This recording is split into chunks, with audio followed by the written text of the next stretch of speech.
The story kicks off with its protagonist, Tenno Sho, a 35-year-old man who jolts awake in a bizarre, unfamiliar place, confusion roaring through him as he realizes he has no idea where he is. His mind snaps back to the last thing he remembers. He jolted awake with his head wrapped in fog after oversleeping, but he forced himself out the door and staggered to work. Later on his way home, his family handed him one last mission: grab some yogurt. He darted across the road to head back. Then a truck plowed into him, crushing him beneath its wheels. His breath hitched.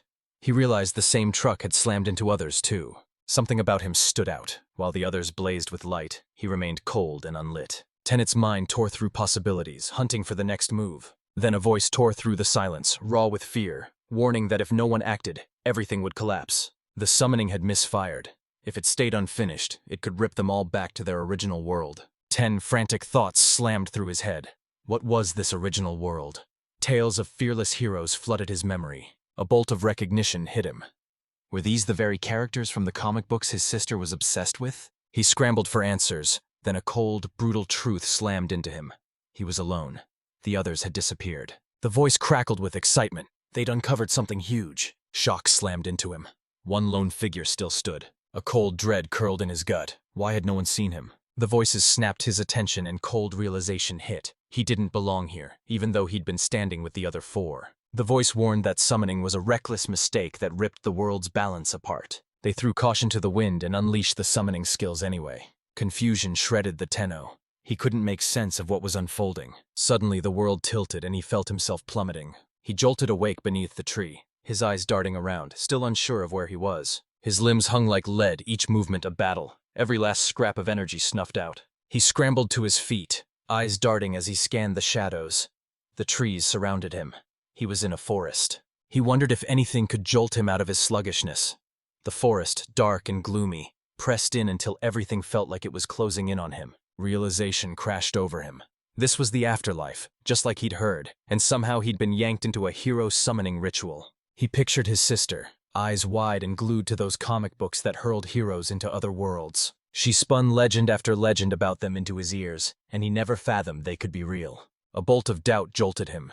Had he been thrust into another world, and was there any way to get back home? Frustration exploded inside him. He roared. He stopped, sucked in a slow, steady breath to tame the wildfire in his chest, and locked his focus. He knew he had to clear his head and plan his next move. His sister's story lit a fire in his head. This world could be crawling with magic and demons. It hit him. He'd screamed so loud just moments ago. He whipped his head around and screamed, but hollow silence met him. No one was there to hear. He pressed on, muttering that everything felt creepy and wrong. Something had been clinging to his body since he woke up. He felt it slither into him, inch by maddening inch. He thought about calling for help, but a relentless wall of trees marched all the way to the horizon. The longer he stayed, the more his condition unraveled.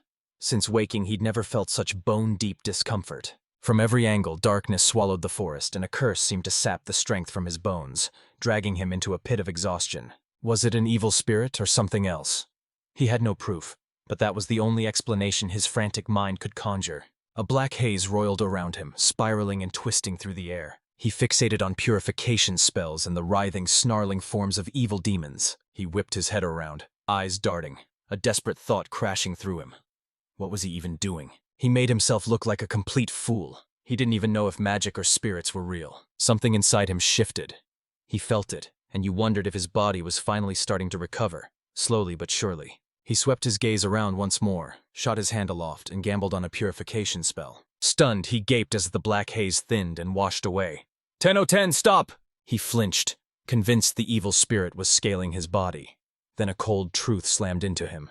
Magic actually worked in this world. A guilty grin spread across his face as he admitted slipping out of reality now and then wasn't so bad. A wolf burst from the shadows, teeth bared and a deep growl rumbling as it crept closer. At first it froze, shock washing over it. Was that even a dog? Then it hit him. Definitely a wolf. His pulse hammered as he frantically weighed his options, because fighting it would be sheer madness. Maybe he should inch away, one deliberate step at a time. The wolf barreled toward him, and Tina knew the instant he bolted, the beast would be on his heels. He fixed his gaze on it and watched the wolf's legs quiver. He felt like prey. Instinct screamed that he had to get out of there. The wolf lunged like a predator ready to strike, fangs bared, then pulled up short. It's not attacking. He crumpled to the ground, a raw howl tearing from his throat. Tina's breath hitched. Was it already being swallowed by that same black haze he'd faced earlier? Fear slammed through him, but the animal lover inside him snapped to life. He knew he had to try to save the wolf.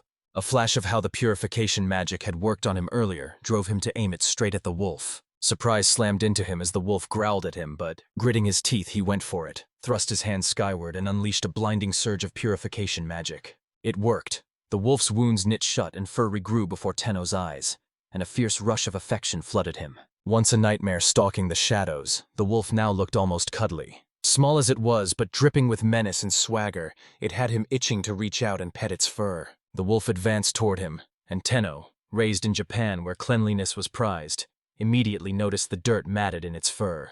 Instinct roared that the wolf needed a good scrub, and he wondered if magic could help. He intoned a cleansing spell, conjuring a vision of the wolf gleaming utterly spotless. The wolf unfurled into a long, powerful stretch, shaking off fatigue and snapping back to life. It fixed him with a hard stare, and Tina's jaw dropped as it began to leave. Was it really going? He muttered to himself. His jaw dropped as the wolf exploded into a run beside him, matching his stride step for step. Tanam Marvel exploded forward with blistering speed, and the wolf's stare sharpened. It sensed he wasn't an ordinary person. Heron, 200 years ago. The forest was swallowed whole by a ravenous darkness. An event no ordinary method could summon, yet humanity clawed it into being. Darkness surged and swallowed the forest. And the weak were picked off, leaving only the strong standing. The wolf Tenem ran into wasn't just a beast.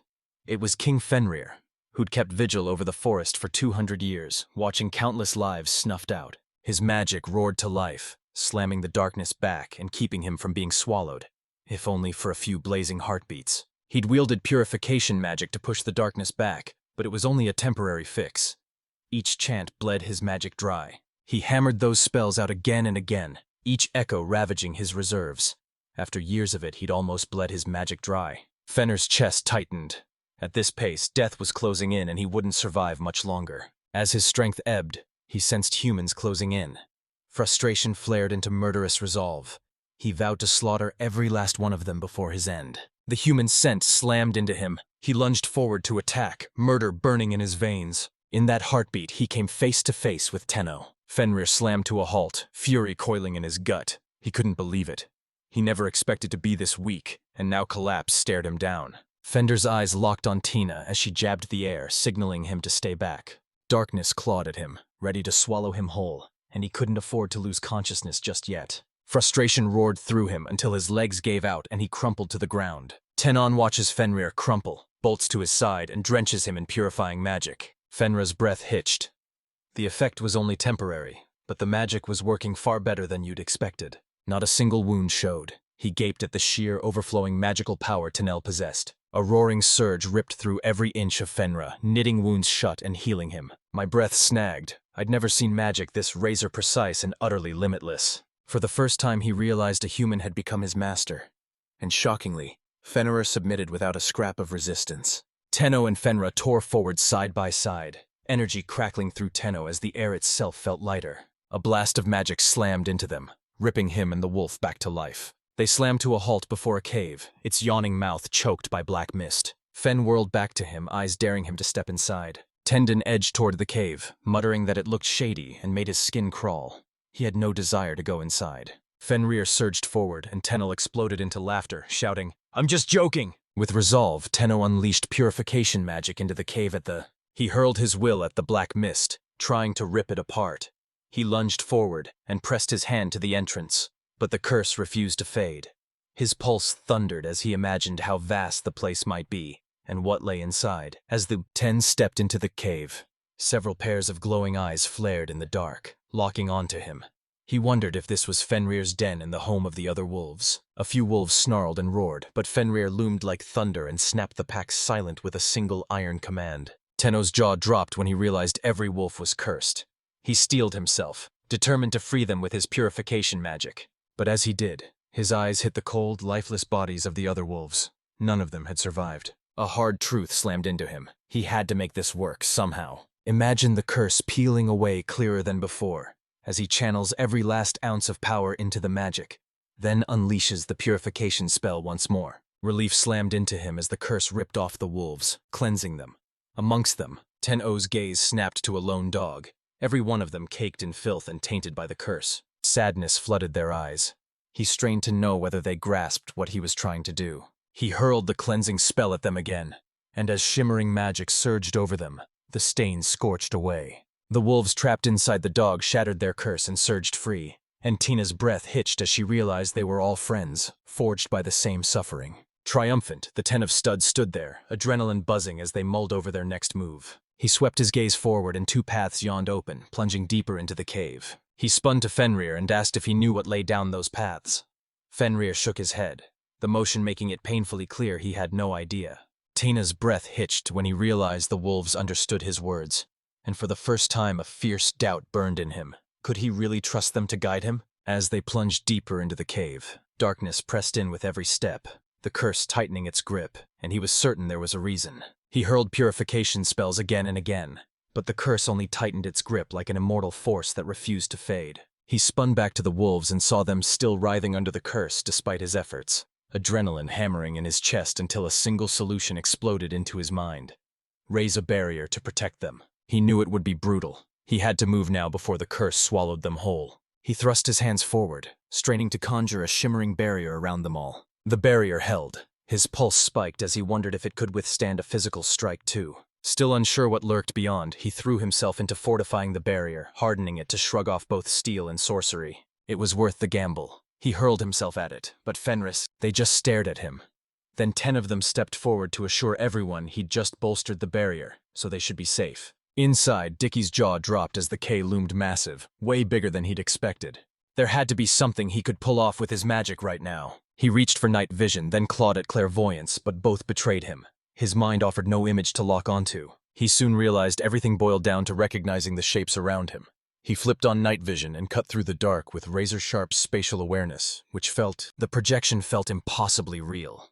Born only in his mind, he swore he'd purify every inch of the area. He unleashed a blinding surge of purification magic. He wasn't finished. He reinforced the barrier encircling the space until it thrummed with raw power. He locked onto the wolves, everyone staring straight ahead, and something caught his eye. He crashed into a giant boulder, suddenly. Something on it burst into a blinding electric glow. He froze, pulse spiking.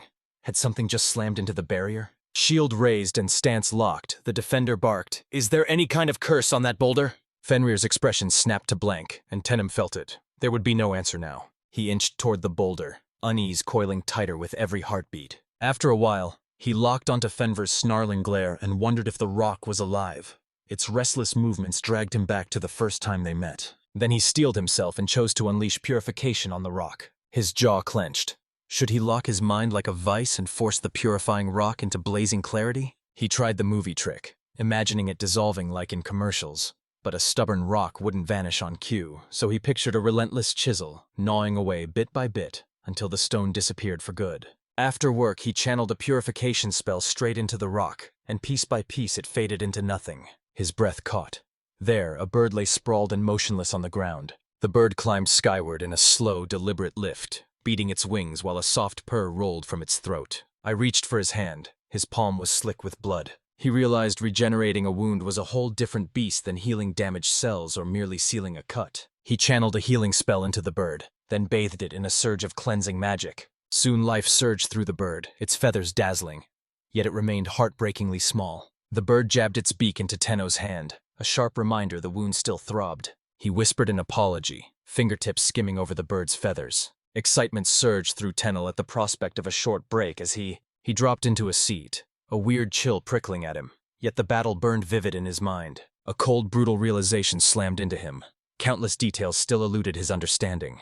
He clenched his jaw, ordered the barrier reinforced, and his gaze snapped to the outside. He caught sight of a black, tattoo-like shadow clawing at the barrier, desperate to slip through. The barrier erupted, lashing the shadow and driving it back. Ten swept his eyes over the magic, felt its pull tug at his bones, then shoved the temptation aside and stepped away, for now. Relief surged through him at the barrier's raw power, yet one stubborn mystery kept gnawing at his mind.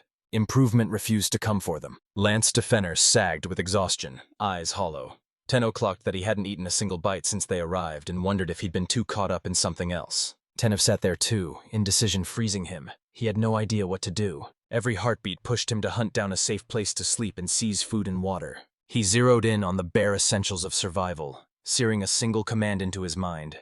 stay alive and dodge any reckless snare that could end him. The cave beckoned like the perfect refuge to sink into and finally breathe.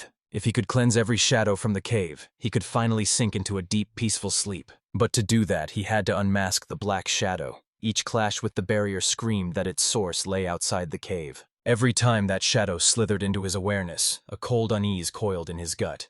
He couldn't stand there. He had to act. He paused as realization slammed in. He couldn't purify it without first knowing what it was. He scrambled up to a higher ledge to take in the cave's full, shadowed expanse. A sudden question ignited in him. Could the same magic he'd used before he gained spatial awareness still pull this off? He reached for it. Shadows pooled like ink, smothering his sight. Yet he could still sense another chamber yawning deeper inside the cave. His gaze slammed into the barrier. Inside, everything was sharp. Beyond its rim, the world dissolved into an unreadable haze. He zeroed in on one wild possibility. Farsight, or even full-blown clairvoyance, could do the trick. He needed magic that would let him see the cave from a completely new angle. Some kind of machine, maybe a drone, maybe a video camera. My breath caught watching that drone-captured sunset on TV as the camera soared and the sky erupted into molten color. That image haunted him, compelling him to reach out and test clairvoyance. A screen blazed into being right before him, jolting him into a gasp. Yet it worked. Through the screen, he locked onto a towering rock mountain, but its entrance was a shockingly tiny slit. He funneled all his focus into purifying the area, picturing his power sweeping every inch of the space clean. Doubt gnawed at him. Could curses be undone? Or would purifying the shadow fling the curse screaming back to its source? He channeled purification magic and hammered the barrier around it into a humming shell of holy power. While he did that, wolves prowled around him in a silent ring, eyes locked on his every move. He felt something ripping free from his body and wondered if it was the magic. The black curse recoiled from the plants, collapsing back as it fled, and everything burst into a perfect, curse-free calm. An hour later, his gaze snagged on the shadow. It had crept back. He leaned in, heart pounding, and watched it rip free from the earth. It gnawed at him, unbearably irritating. He knew he'd have to purify it again. The curse gaped wider and burrowed deeper, so he slammed a crackling barrier down to blanket the ground. He hurled the curse screaming back to its source. He pressed on, unleashing purification across the land. After a while, he planted himself on a seat, his mind wrecked and hollow while his body stubbornly refused to feel tired. Quivering, he scrambled for his next move, every fiber aching to bolt back home. Fenrir padded up and dropped to his side. Tenno stroked its fur, unable to shake the thought that it might not be wild at all. Calm flooded him. He vowed that no amount of obsessive mulling or dark doubt would stop him from pushing forward. And though Fenrir's weight pressed like a heavy anchor, it oddly grounded him and offered a small comfort. Later that night, the scene snapped to a distant castle where a stone hovered above a strange magic circle, and a nearby man froze as something odd snagged his gaze. The man raced to the king and shouted that the forest was seething with something strange. White light blasted out of the forest's center, and the keen man locked his gaze on it. It was the Forest King's final ferocious stand, its desperate, roaring struggle before death. He thundered, ordering the man to sacrifice more blood to the magic stone pulsed with raw, hungry energy. The man clenched his jaw and accepted the order. The king roared that they were on the brink of seizing the forest, the very center of the world. Once those beasts bowed to a mighty king who ruled the forest, a tale now buried in dust. The hour has come for them all to die and be honored. They pledged their lives to the emperor, throwing themselves into a cause that burned with fierce purpose. One day the king cornered the man and demanded, "What's wrong with the forest?" For decades, the forest refused to change, and the king's mind roared with one question: what was happening? The kingdom of Envelus unleashed a labyrinthine magic eye spell over the entire forest. Many of the holy beasts vanished into thin air, and demons began to pour forth from the shadows. He warned that for 200 years no nation dared challenge the envelopes. Countries bordering the forest were wiped off the map, and he added it might be true that the kingdom of Envelis had sacrificed hundreds of thousands of lives to their evil magi.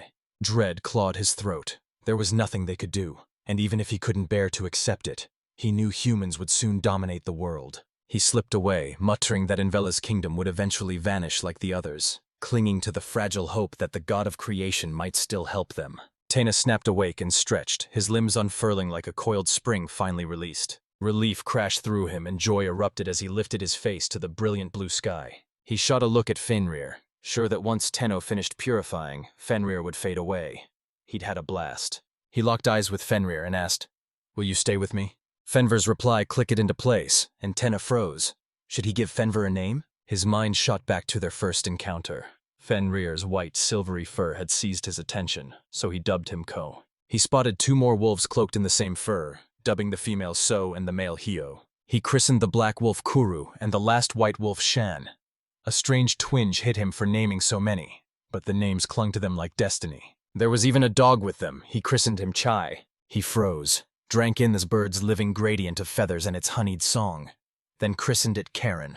He crowed about his naming genius. Then a sharp flash of a crucial memory stabbed at him.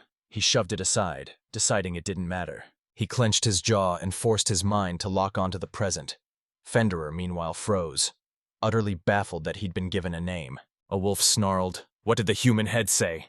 And Ko shot back that Tenno had given them all names. Without him, their entire Fenrir race would have been snuffed out. He declared he wielded colossal magical and healing powers. They clung to his side, ready to reap the payoff. Tenno's magic had roared back to life. They dropped to their knees and swore unwavering obedience to him as their lord. He whirled the chair around and demanded, "What do you think?" Cher shot back that they had all treated him well, so there was no reason not to obey his orders. They swore that, bolstered by the strength their lord had granted them, they'd pour every ounce of themselves into serving him. 10 of them cornered Ko, demanding to know where any water could be found. All eyes locked on him as he made plain he was asking about a water source, and Kiru and Shion surged ahead to lead the way. Tenno called, "Wait!" and slipped into their wake. He felt it. They'd already blasted through the barrier, but they kept surging forward. They reached the water. Tina peered down and recoiled. The surface was filthy. He gaped, unable to fathom that it could even be called water. Kuru and Cheyenne, by contrast, sat in it completely at ease. He snarled that even if he purified it, it still felt wrong. He ruffled Kuru and Shion's heads with soft pats, a grin of pure appreciation lighting his face. Tana's heart lurched. He couldn't purify the water until his wounds had healed. They pulled away from the water, and he bluntly declared that using it wouldn't be feasible. They ached for spring water locked inside the barrier. Even more, they craved the crystal-clear water from Japan. He stared at his hand. The moment he pictured water, it sprang to life in his palm. Tenno Morville pictured water, and boom, it gushed from his palm, slamming him with the raw, exhilarating power of magic. A wild idea hit him. Could he whip up something he'd actually want to eat? He leaned in and asked if they could whip up judon with a soft-boiled egg, drowned in extra sauce and piled high with extra red ginger. Nothing materialized. He let out a defeated sigh and barked, "It's impossible with cooked food." He pleaded for cabbage, but the room swallowed his plea. No cabbage appeared. He pleaded for chicken meat and a Nepal, only to meet the same cold refusal. A cold truth crashed into him. Maybe he couldn't create what didn't exist in this world, so he vowed to scour the area for food. He stared up at the rocky mountain, resolve snapping into place. If it was going to be his base, he'd lock down every path and ridge around it. Imagine the trees around groaning. Branches bowed under mountains of nuts and fruits. He spotted a patch of mushrooms. His hand froze, and he recoiled, edging away. He swept his gaze across the branches and found no flowers, no fruits, no nuts, only trees. If he couldn't find anything, panic clawed at him. He'd starve to death. Suddenly, you sprang from behind, Ko at your heels, seething with anger at them. After that, Hio, Kuru, and Cheyenne bolted off, and Tenna stared after them, heart hammering, desperate to know where they'd gone. Tenno snapped his gaze to Ko, baffled by the wolf's low girls. Each one felt like the animal fighting to force a word out. Ko answered with icy calm, but Tenno couldn't latch onto a single clue. A cold realization slammed into him. Ko had to be troubled too. He reached out, pressed a gentle hand to him, and promised, "They'll all be back soon. Let's keep hunting for food. Bye." Deep down, Tennet's gut clenched. He feared they might never come back. He spat aloud that the trees all around offered nothing good, and by now hunger roared in his belly. Dread slammed into him. If this world had no nuts or fruit, he didn't know what he'd do. His pulse spiked as his eyes locked onto a brand new cave. Remember that the cave he'd been holed up in since that morning clung to a dizzying high ledge and was nearly impossible to reach. The new cave felt like a far better home, but he crept toward it with razor-edged caution, each step calculated and silent. He summoned his spatial awareness and mapped the cave in an instant. He staggered back when he discovered it was quite wide and had a passageway shot straight up through 3 stories. Beneath the ground, cavernous halls yawned open. My pulse exploded at the thought of exploring it. Just as he was dreaming up every possibility, the wolves' returning howls slammed into his ears, and Tenno grinned, relief washing over him at their return. He gaped as they hauled in the hulking corpse of a giant beast. Astonished, Tenno blurted, "Everyone bring this to me!" They all lit up with excitement, and Tenno couldn't stop feeling das. They dragged in the giant beast and laid it at his feet. It was meant to be his meal. They were buzzing with excitement while his stomach went cold. but he squared his shoulders. There was no escape. He had to eat it. He threw his arms around the three walls, joy and gratitude exploding from his chest. Then a single cold question tore through their thoughts. Who would be the one to dismantle the carcass? He vowed the first thing he'd do: purge every nook and cranny of the meat. He conjured a vacuum cleaner in his mind and unleashed Purification, its ferocious suction ripping every speck of filth from the beast until it gleamed. He zeroed in on the filth and impurities, refused to yield, and hurled the curse straight back to its source. After clearing it all away, the meat finally sat ready to be devoured, glistening with juices and absolutely mouth-watering. Tenno squinted through the brush. It looked like a wild boar, but unease coiled in his gut. Maybe it was some kind of monster. He then locked eyes with Ko, and a cold certainty struck him. The wolf too was a kind of monster. Ko crept toward the wild boar as Tenon burst into a delighted laugh at how ridiculously cute it looked. He gaped at the boar's ruined state and thought, Ko mied, you can sink your teeth into it. Tenon steeled himself. If no one else would dismantle it, he'd have to tear it down himself. He jabbed a finger at the walls and barked, You don't have to keep staring. Let's begin eating. He stared at the meat, panic coiling in his gut. How could he tear it apart and keep it from rotting? He hatched a plan to chill it, summoned the icy power of the luxury fridge he bought on payday, then blasted it with refrigeration magic. Basking in satisfaction, he snapped to attention. He still had to train the blood. A cold knot of unease tightened in his gut. It felt utterly absurd, and he wondered if magic could help him. A cold calculation hit him. Blood flowed like water, so he plotted how to drain it. He tossed the idea aside. It would just dry up. Then slammed his hands onto the boar's body, fingers probing each internal organ with fierce focus. The moment he pictured the inside, his stomach flipped and a brutal wave of nausea slammed into him. Ko's mind raced, trying to picture what the lore had been doing. Chase shot back. Maybe something riled him. And Haya hissed, likely while the boar was still warm. They all stared at him with cold disappointment, and Tenna's mind slid to blood vessels and internal organs, plotting exactly how to tear them all out. They first ripped the blood vessels out in a flash and seared them, convinced it would be enough. Ko's voice cut through the air. Unlike them, Tenem had no claws or tusks. Eating would be a brutal struggle for him. They all swore that if they were co-ordered too, they'd cut everything. The Tenno unleashed instantaneous movement. Something tore free from the boar's back, and the wolves went wild. Then, in a flash, Ten will ignite the material, and everyone's jaws will drop. He flicked the ash away, every eye snapped to him, disappointment carved into every face. Tenup vowed to blast it with cleansing magic and strip the meat of its foul stench. He'd sliced fish before, but a creature like this hid a labyrinth of internal organs such as the liver, the kidneys, the brain, and the eyes, the body's vital powerhouses.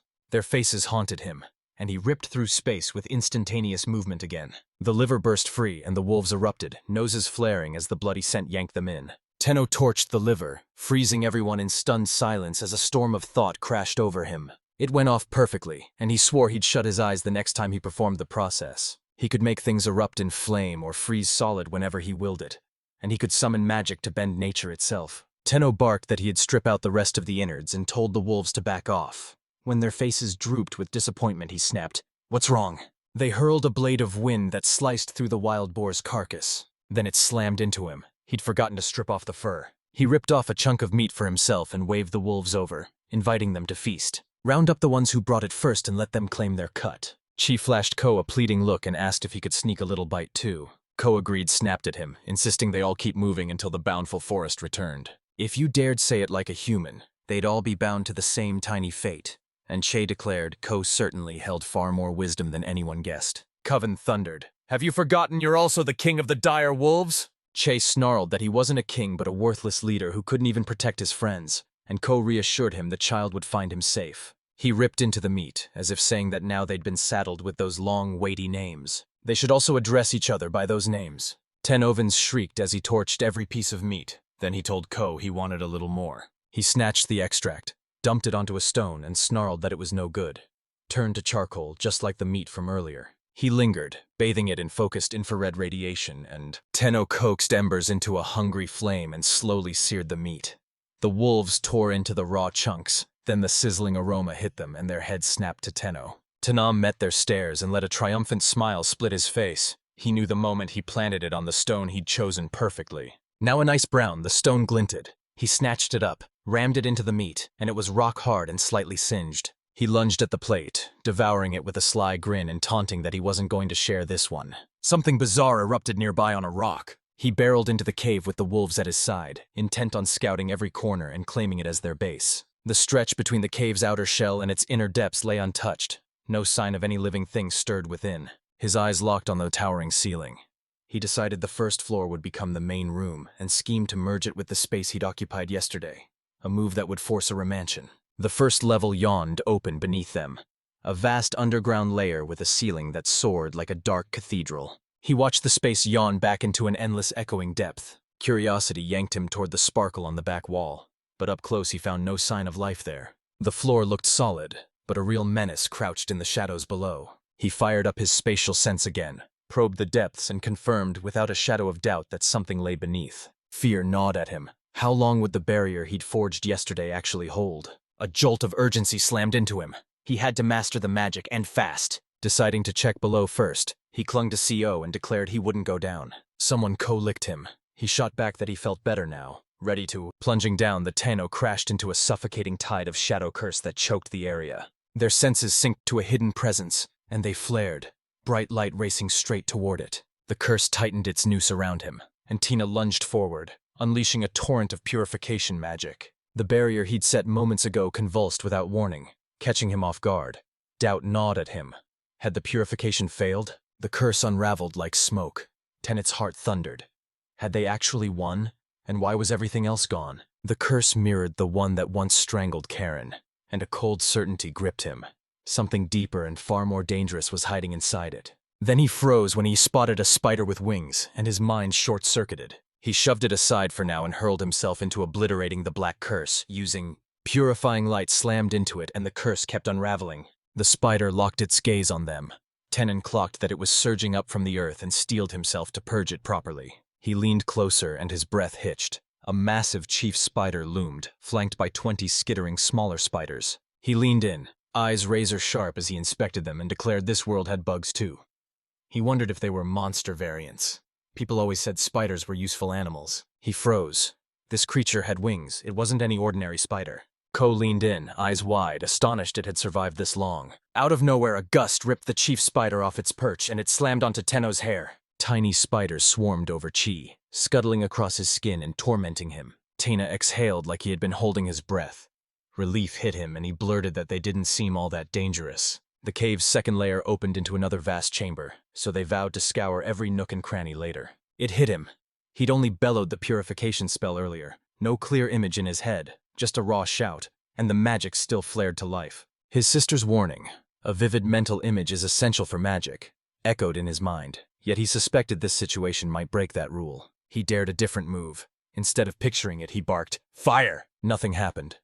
He clawed at his thoughts, furious and confused that nothing would occur without a clear image in his mind. Then he tried again, this time with water. And he spotted liquid inside your bai. He locked onto a roaring blaze in his mind and spat the words again. And this time the magic roared to life. The fire sent the wolves scattering.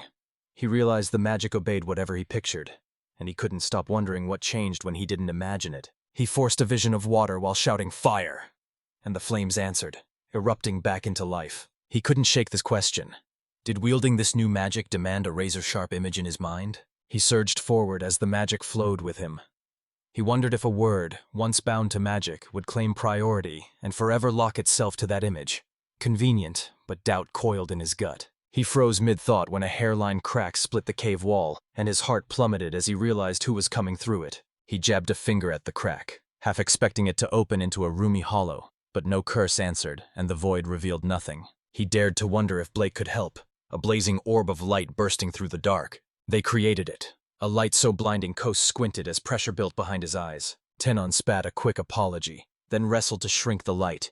Tuning the magic wore him out, and he asked the wolves if they were all worried. Afterward, he pressed his eye to the crack and squinted, announcing he could see sparkling rocks glinting inside. He leaned closer, desperate to know what they were, when a spider head lunged in and dragged back a tiny shard of stone. Recognition slammed into tenor. It was silverstone, a breathtakingly beautiful material. He summoned the spider chief and roared his thanks, every word blazing with gratitude for the gift. Sudden clarity slammed into him. Calling the spider chief was the only right move. The wolves locked onto the stone, and Tenet's pulse leapt. Was it rare? It dazzled like a prize. He had no immediate use for it. He slid the mithril into his jacket. As he moved on, Tenno shrugged that the other floors might hide more shiny things, but it didn't matter now. Shine nudged Kuru, stunned by Tenno's icy calm at the sight of the mithril, and Kuru wondered if Tenno was even human. He scanned one last time, found no more cracks or hiding spots to explore, and with that the rocky mountain lay utterly conquered. He ripped open his bag and pulled out a few items he knew wouldn't help, then glanced up to see his smartphone blasted away. With the base secured, Tenno set out to scour the area for any humans and hammer the place into something fortified enough to actually sleep in. Sitting with Ko, he bolstered his case by insisting they at least put something on the floor. His butt was killing him from sitting there. His eyes darted around, hunting for anything soft and smooth he could use. Suddenly the floor lurched beneath you and you squinted, wondering if someone had sanded it smooth. They gaped at him in surprise, and he strained to guess what raced through their minds. Even after that shift, the spot relaxed into comfort, and he set to sanding the rock face smooth. The whole surface gleamed under his care. Wolves raved about how amazing he was. Coast could hardly believe it, and those hard rocks now thrummed with magical power. Exactly as they'd expected, their lord strode forward and declared that, having arrived first, he would seize the lead. In an instant, everyone skidded helplessly across the slick surface. Taina's jaw dropped. Fine-tuning magic was way tougher than she'd guessed. Ko stumbled but snatched his balance, fire-faced as he realized he'd nearly made a fool of himself if he'd fallen right there. Lightning ripped the night open, vicious bolts slamming against the barrier that Tenno had forged. Only the spider chief noticed. The sight slammed the spider back to when he bore hellish flames and lurked deep beneath the earth. There he dragged any unlucky prey that wandered into the lava down into the searing maw, and even his kin trembled at him. For days his life was being swallowed by death's shadow. He was the Ternia, the Death Keeper. Once the spider had been massive, now he'd shrunk, and he crushed the urge to dwell on how small he'd become. He unleashed every last ounce of magic to shield the children. Left drained and spent, somehow they survived. Either a freak of luck or the bitter price of his sacrifice. How could a miasma that potent just evaporate into thin air? Ko uttered his true name. The spider answered, and he blurted, "Is Ko's perception of me real, or just something they've imagined?" Was he reduced to glass? So fragile that a stray gust could hurl him away? He snapped at Ko's concern, coldly insisting it wasn't his business. He barked, "How did it come to this?" The force thrummed with magic again, just like before. And he pressed, "Tell me about the dark magical power." He choked on the name Tenno. Ko admitted he grasped the spider's message but credited their rescue to Tenno's power. She scoffed, flat out called it impossible and accused the humans of contaminating the forest. Ko snapped back that Tenno's magic was an utterly different caliber. They hailed him as their master. The spider wondered if Ko swelled with pride at Fenrir's. They chorused, declaring they bore no grudge against the spider's family. He snarled a warning. If the spider turned against their master, catastrophe would ensue. The spider scoffed, spitting he'd never sink to something so terrible. Yet no matter how they looked at it, 10 of them thrummed with several hundred times the magic any one of them could muster at full strength. The spider felt Tenno's magic seep in like warm rain, then surge through the roots, stitching the forest back to life in a heartbeat. Ko promised him, "Everything will be fine as long as there's no hostility." He refused to see the number of kings in their forest shrink any further. And the spider snapped, "Why do you assume he'll lose?" Ko, calculating, shoved his jokes aside, asked him to tell his children to stop teasing Chai. And the spider suddenly saw his children weren't really teasing him. Ko explained that the moment they peeled away from him and swarmed around Chai, terror seized Chai, leaving Chai trembling. The spider demanded, "Who is Chai?" Ko snapped that their master had named Chai, then smirked and suggested the spider call him Ko. The spider claimed the name like a badge. Then his thoughts snapped to Tenno, the man who'd called him chief just yesterday. He snapped, demanding details about last night's lightning strike. It had unleashed a terrifying surge of magical power. No reply came. Most likely humans again, unleashing an attack. But the Tenno barrier repelled it. The chief gaped, snapping that it couldn't be true. Ko was actually claiming Tenno were holding a barrier over the whole sky, a burden he warned would eventually bleed their magic dry. With one grim nod, they conceded that even in his former state he couldn't have held that barrier for a single heartbeat. Their master sat utterly unfazed, the chaos washing over him without leaving a ripple. Tenno sat alone, brooding so deeply his thoughts roared. For several days he hadn't spotted a single human. As he fortified his house, he launched his clairvoyance drone to scout the perimeter. It tore across the sky, and no matter how far it pushed, all it found was an endless ocean of trees. He'd carved through endless miles, and the only things that crossed his path were roaming animals. No house, no road in sight. In every direction the land unfurled into an endless, untamed wilderness stretching to the horizon. Cold dread slammed into him. Had he been hurled into a world utterly devoid of humanity? Down but defiant, he forced himself to believe hope still burned. There were places he hadn't searched yet. The remodeling of his home proceeded seamlessly, rewriting the place's atmosphere into something brand new. Since then, after countless scrapes and failed experiments, he'd coaxed the floors and walls into a far smoother feel. He hewed staircases out of living rock, carving passages to the upper and lower floors, and with every swing his skill sharpened until he could move in an instant. From the outside it looks like an ordinary mountain, but inside a tangle of staircases rockets to the very top floor, and reveals a sprawling mansion with a 2-story basement. He probed the rock's inner structure, starving for someone to admire his work. Only wolves circled him. He snapped into place, eyes snagging a disturbing trend. Some animals had started racing to tear out and devour their prey's organs first. Picture the Inuit and other groups sinking their teeth into raw food to wring every last vitamin from it. Bringing fresh meat inside wasn't a mistake. It was survival. Wolfing down meat at every meal had turned into a grinding bore, exactly as he'd expected. He hungered for fish so fiercely he'd snatch even a cursed one. The monotony of meat gnawed at him until it was unbearable. And when he spotted Kobe hating acting strangely, concern tightened his chest as he scrambled to figure out what was wrong. Soon it hit him like a punch. The cursed creatures were back. They surged into attack, but even the attackers were getting hammered. He frowned, stunned, trying to piece together what was happening. Last night's brutal lightning strike ignited a chain of annoyances that just kept piling on. He barked, "Don't worry," and drew in a long, steady breath. He scrambled up to the cave's rim, blasted his clairvoyance drone into the dark, and watched it tear across the gloom, scanning every inch. He sensed the entire forest draped in a thin, clinging, lingering curse. A memory stabbed him. Yesterday he'd seen a massive lake lying just beyond the barrier. By purging everything up to that point, he could blast the barrier outward and harden it at once. Ko watched, curiosity crackling. What was he about to do? Tenno gauged the lake's reach from his spot, then pushed a test surge of magic outward, the same steady pulse he'd honed while quarrying all those rocks. He pictured lancing a single needle-thin filament of magic straight toward the lake. The distance stretched farther than he'd expected, but confidence crackled through him. He could make it. He detonated an immense burst of power. Ko felt the raw intensity of his magic crash over him, overwhelming and on the verge of turning deadly. 10-0-Ven barked his command. Picture the stretched-out magic surging outward, blanketing everything all the way to the lake. He forced it to slam shut, burying it down into the earth's very bottom. He hurled the barrier outward, purging the land all the way to the lake. The barrier detonated outward to nearly 10 times its size, and suddenly his limbs felt weightless as gravity loosened its grip. Perched on the coast's brow, he roared, "It feels endless," then sneered. "They stood no chance against me." Cody gave a tight nod. Tenno sensed the curse lacing. The water was pouring in from outside, resolved to turn the barrier's membrane into a makeshift filter, and carefully set up a 3-layer filtration system. Though it seemed like an unseen force, or a shadowy figure, was conjuring the curse. He vowed, right then, that until the other side's incursions stopped, he'd hurl the amassed curse back at them every single day. He planted a firm hand on Ko and snarled, "Let's finish this by tomorrow." The scene snapped to the kingdom, its ramparts bristling with defenses, as a lone man stood outside watching and murmured, "Just another peaceful day." Mislost, commander of the 4th Chivalric Order of the Envelus Kingdom, strode forward and bellowed to the gamers. Gamiers, commander of the 1st Chivalric Order, fixed Mislost with a hard glance and gave a sharp-clipped nod when he returned early. Mislost snapped that nothing major had shown up this time. Gamer pressed, asking if the forest had shifted since then. Mislo denied it, but a cold certainty gnawed at him that a monster would claw its way out before long. The king's mighty barrier encased the kingdom in unbreakable safety. Whatever came, they'd be secure.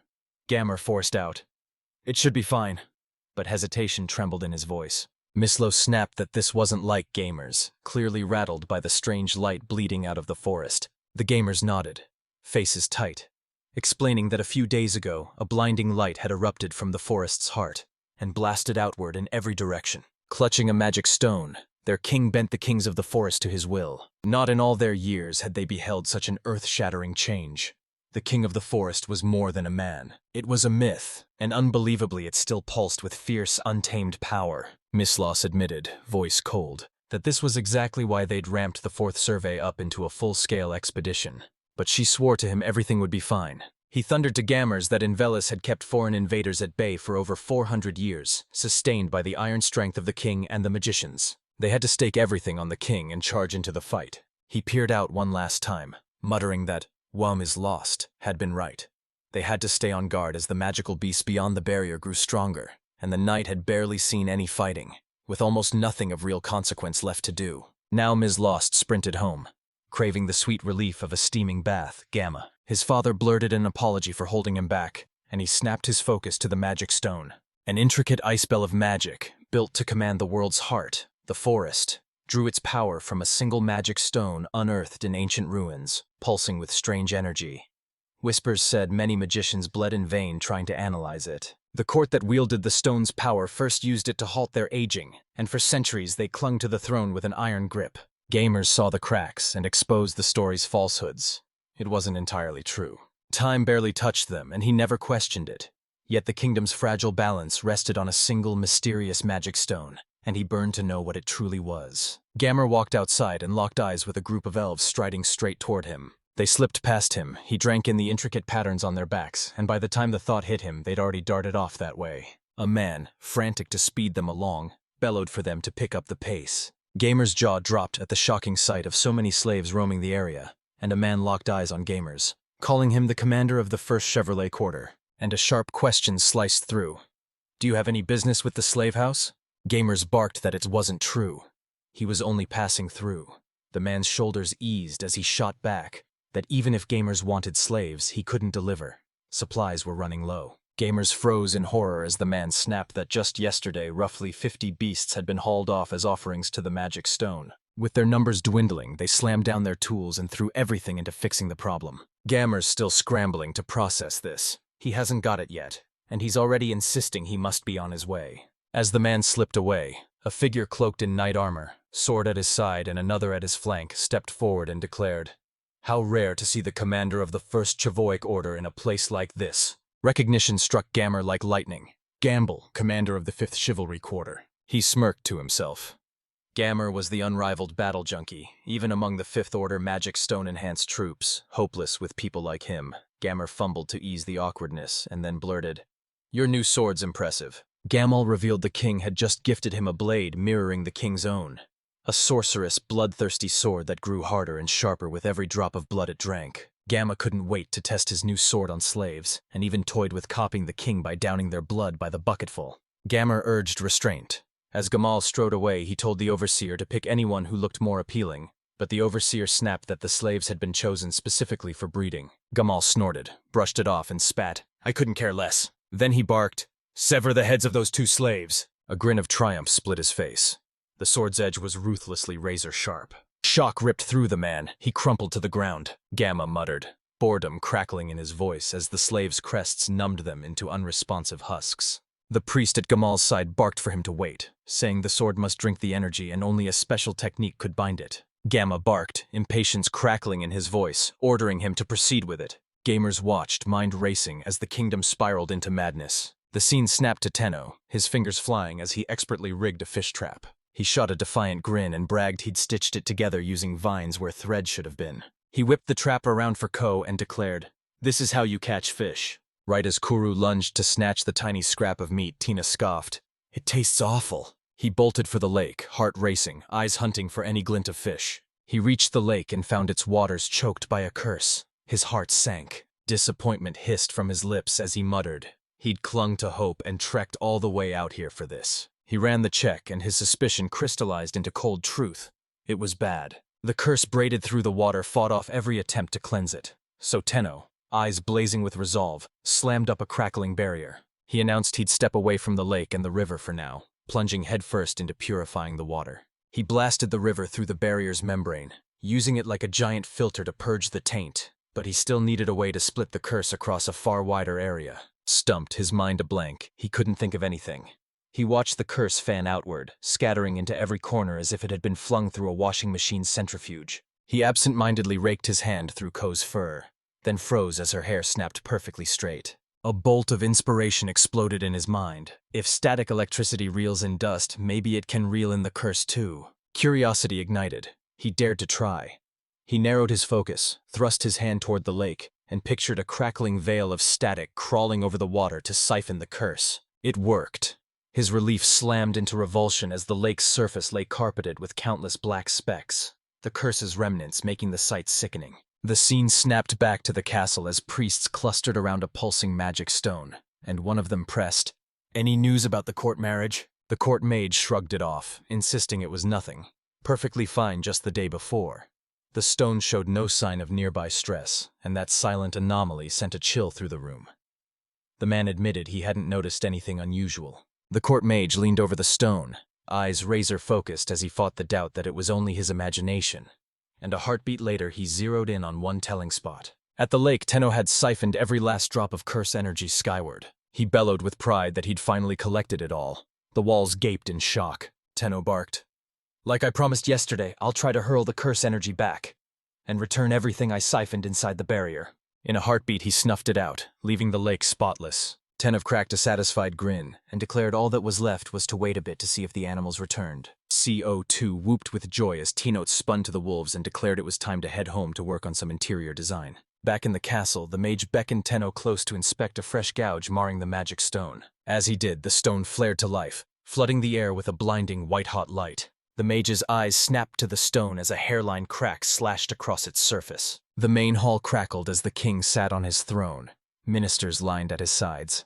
A man closed the day's report, and the bald figure beside the king snapped for the next. He scoffed at the meaningless reports, boredom crackling in his veins. The only line he wanted was that the forest, and the whole world, now lay in his hands. Doubt clawed at him as he replayed the sacrifices made to power the magic stone barrier the other day.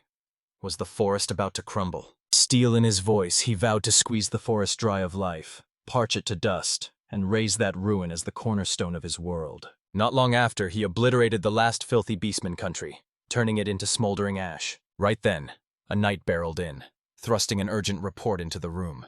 The man at the king's side leaned in, eyes sharp, and asked aloud, "What's causing that uproar?" The knight dropped to his knees before the king, trembling, and choked out that the magic stone had cracked. The bald man barked, "Is it truly night?" and hammered that the room wasn't there. "They wield the exact barrier that shields the entire country." Knight confirmed it, snapping that the barriers weren't just strange. The room flared with a sudden light, and then, unmistakably, a crack split the stone. Rage ignited in the king. He snapped and barked in order to execute the knight. The gamers, always composed, fired a signal that held the knight at bay. Silence cracked the air as every mind in the room pulsed with the exact same thought. Everyone knew that to criticize the king's wrath was to doom yourself to a slave's fate. Seething, the king bellowed for Miss Lost, ordering him to sprint into the forest at once and hunt down the source of the disturbance. We slam into the forest as a colossal cardboard slab teeters overhead, and they explode into a desperate sprint to dodge its crushing fall. After a while, it stopped, and it hit him. He'd been working on the house the whole time. He remembered slipping into the house and firing up the grill, stunned that cooking had become so easy since he'd set up that store. Even plain grilling felt like a massive upgrade. The first floor boasted a kitchen and dining room huge enough for everyone to gather and eat together, and he said cooking while staring out at the surrounding greenery soothed him like balm. The sizzling aroma hooked Ho like a magnet. He grabbed Tenno and asked, "Can I try some of that grilled meat?" Tenon nodded, slid a tiny sliver into his palm and declared, "This is the real deal, a genuine treat." As co-taster, he took a bite and the flavor slammed into him, lighting his face with pure delight. Seeing his reaction, the others clamored for a piece too. Tenua agreed and reached to give them some. Then his hand froze. He'd spotted Chai standing in the distance. He snapped across the room, demanding to know why the others stood apart and clung to silence. Che, some of the group suddenly got meat handed to them too. Che's eyes went wide. Could he really have some? Koreo smiled, eased his doubt, praised their master's wisdom in sharing, and added that if Che wanted more, he could join the next hunt. Che, stunned, asked if that offer was really meant for him. He smiled and agreed to join them. They savored the grilled meat, and Tenno grinned, suggesting next time he fire up 2 stoves to grill it more efficiently. He climbed out of the tub, calm flooding through him. He melted into his seat, utterly relaxed, replaying how he'd heated the water with a single spark of magic. He crowed that magic ruled everything, until just recently, he'd leaned on cleansing spells to blast away grime. But as a Japanese person, he couldn't go without a proper bath. No soup this time, but he scrubbed himself clean anyway, his chest burning with countless things he still longed for. He'd poured every ounce of effort into making it work, and now he ached to share that rush with everyone. Everyone had been ballooning with fluff lately, and doubt gnawed at him. Would they even fit anymore? After that, he cobbled together a makeshift toilet from scraps, and a tidal wave of feeling crashed over him. He'd missed it with every fiber of his being. He remembered slipping into the forest to dodge the wolves. And, impossibly, someone had tracked him down, panting that it was too dangerous to go alone. As they pressed on, Tenno's voice snapped. "Don't worry, everything will be fine." He snapped out of the memory haze as cold truth slammed into him. Those things would never happen again. He plopped onto the bathroom seat and said that since he'd discovered he could knead rocks with magic, he'd become painfully meticulous. And it turned out just like the real thing. The washlet's automatic cleaning blew his mind, leaving him wide-eyed and sure he'd stepped into real magic. Coherent heard a noise, raced to check on Tenno, and was blindsided in the process. He bolted outside, cheeks blazing, and everyone stared. Ho froze then, when he brought up the diet, admitted he'd accidentally peeked at his master in a defenseless state, and now feared Tenno would hate him. Tanan grinned and suggested they install a door, pride swelling as he showed off the toilet he'd built. He'd even fitted one on every floor. While practicing his magic, he accidentally conjured silver ore, an unexpected stubborn chunk that resisted every spell. He gaped as it unfurled, heart racing. How far would it stretch? The chief's jaw hit the floor. Could Tenno really be channeling magic through mithril? Tenno kept stretching it until light started streaming through, and he realized it wasn't flesh at all, but more like a kind of glass. He sank into his seat, astonished it still held after he'd shaved it thin, and curiosity pushed him to wedge the material into some rock windows. He flung open the wide windows on every floor. An idea struck him. Lay down wood flooring. He already had an arsenal of materials begging to be used. He plunged into the forest to find a giant tree, laughed and declared it the straightest around, a gentle titan soaring into the sky. He replayed a TV scene that sold drawing wood as the essential step for processing, but in reality the job stretched out over several years. He unleashed a crackling arcane blade, lopped the branches off first, then stripped the bark away. Tenno's eyes flashed. The timber was prime, so he ripped into it and sawed it into perfect planks. He unleashed wind magic and finished the work in a heartbeat, but he'd forgotten to cut the base. Now the planks teetered, moments from crashing down on them. The scene snapped back to the present, and he swore next time he'd cut the base after toppling the tree. He had to heave the planks all the way to the front of the base. He snapped through space, disappearing in a flash and rematerializing in the fourth-floor bedroom. He briefed the others, then dove headfirst into laying the floor. At first she thought flooring was just slamming a few planks into place and calling it a day. He dove into the work and, in a heartbeat, discovered the regaps and board thickness were wildly inconsistent. His instant blink-quick movements let him place each plank with surgical precision, but the boards were hulking and far too heavy to handle. His flawless floating plank technique imploded into a chaotic mess, and as he replayed it in his head, he knew counting on solid flooring would come back to haunt him. He crashed into the chair and let out a heavy sigh, realizing a mountain of unfinished work still loomed over him. He switched tactics, aching for a proper edged tool to slowly shave down the planks. The stone in his hand was too rough, so he fashioned a tool from the silver ore. He yanked the metal until it thinned to a sliver, then hammered and shaped it into a blade that could pass for the real thing. He honed the blade until it sang, tested the edge with a single cut, and it sliced cleanly, razor sharp and shockingly effective. Ko watched the whole thing, jaw dropped in awe. Tenno snapped that the mountain of stone wasn't soft. He'd have to handle the blade with absolute care. When magic slammed through the Rockies, they bowed and rippled like living bone, and he stood there spellbound. A sudden spark hit him. Could he mold a pot? He craved food beyond meat, something different, something more. Lost in thought, his mind snagged on door hinges, and he suddenly set to crafting a doll. He declared the windows would swing wide and hammered hinges onto the fourth-floor entrance on the spot. The doll he crafted blossomed into something impossibly cute. He molded a few more, laughing that it had been ages since he'd played with clay, and it was an absolute blast. The stones he used glittered like tiny suns. He wondered if he could bind that light to flare only in their eyes. After finishing his creations, exhaustion slammed into him, and he crashed into sleep without noticing. The next morning he woke and chose to keep co-sleeping a little longer. He snapped upright and found the woods meticulously arranged, every tree and path positioned like part of a deliberate design. The foundations were set, and he stared, dumbstruck, as the dolls sprang to life and started moving on their own. They hoisted timber shoulder to shoulder, locking each plank into a rising floor. Tenno and a wash swept over the wolves, and they snapped their heads to stare him down. He froze, baffled. 9 dolls carved straight from the stone walls he'd forged the night before. He gaped, dumbfounded that they'd sprung to life. Then a childhood fairy tale slammed back. Elves sneaking out in the dead of night to cobble shoes. Tenno had wished the flooring would be finished by the time he woke, and now suspicion burned that his wish had somehow made it happen. He spotted a single doll frozen in place and wondered if its stillness came from the hazy image he'd held in his mind when he created it. He ordered everyone to halt work and assemble before him. They ground to a halt, and to his astonishment they surged to him the moment he gave the command. He singled out the last unit, christened it the Helper Robot, and barked one command, "Move!" The final doll sprang to life, and Tenno's heart erupted with overwhelming joy. Tenno shoved the responsibility onto them all, declaring the task theirs, and he watched as they dove back into work, awe tightening his chest at how they sliced through tasks with lightning speed and surgical neatness.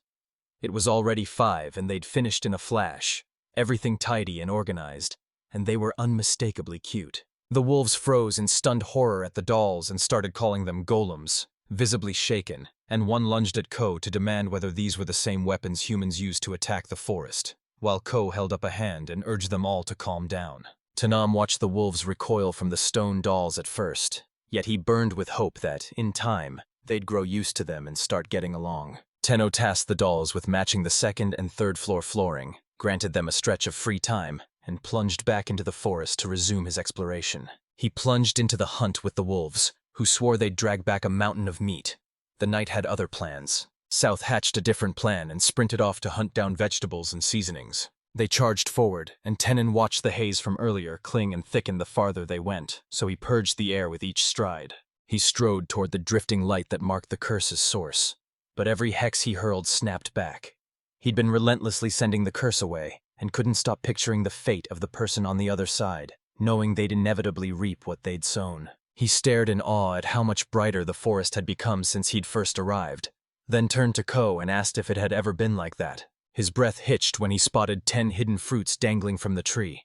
He'd never seen anything like them. He stared at it like a dare. Was it even edible?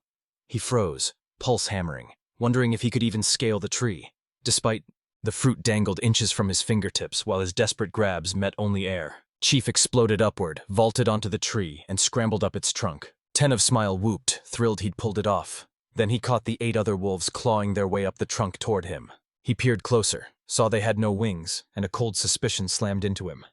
Were these the hang fighters? He swore he'd only met them a week ago, but they'd shot up like wildfire, and he prayed, desperately, that it was only his imagination.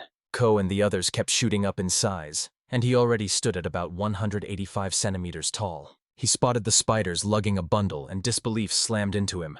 How had they pulled that off? He cradled the fruit, its glossy, mouth-watering bright red skin daring him as he froze, wondering if he could actually eat it. Bite-marked skins and half-chewed cores shouted that ravenous animals had already picked the fallen fruit clean. He tore into the fruit with a razor blade he'd been hiding in his. He snatched it with his hand and sank his teeth into it. He bit in, and his eyes went wide. It was explosively delicious. A single tear slid down his cheek as he murmured that after so long, tasting something sweet felt completely different.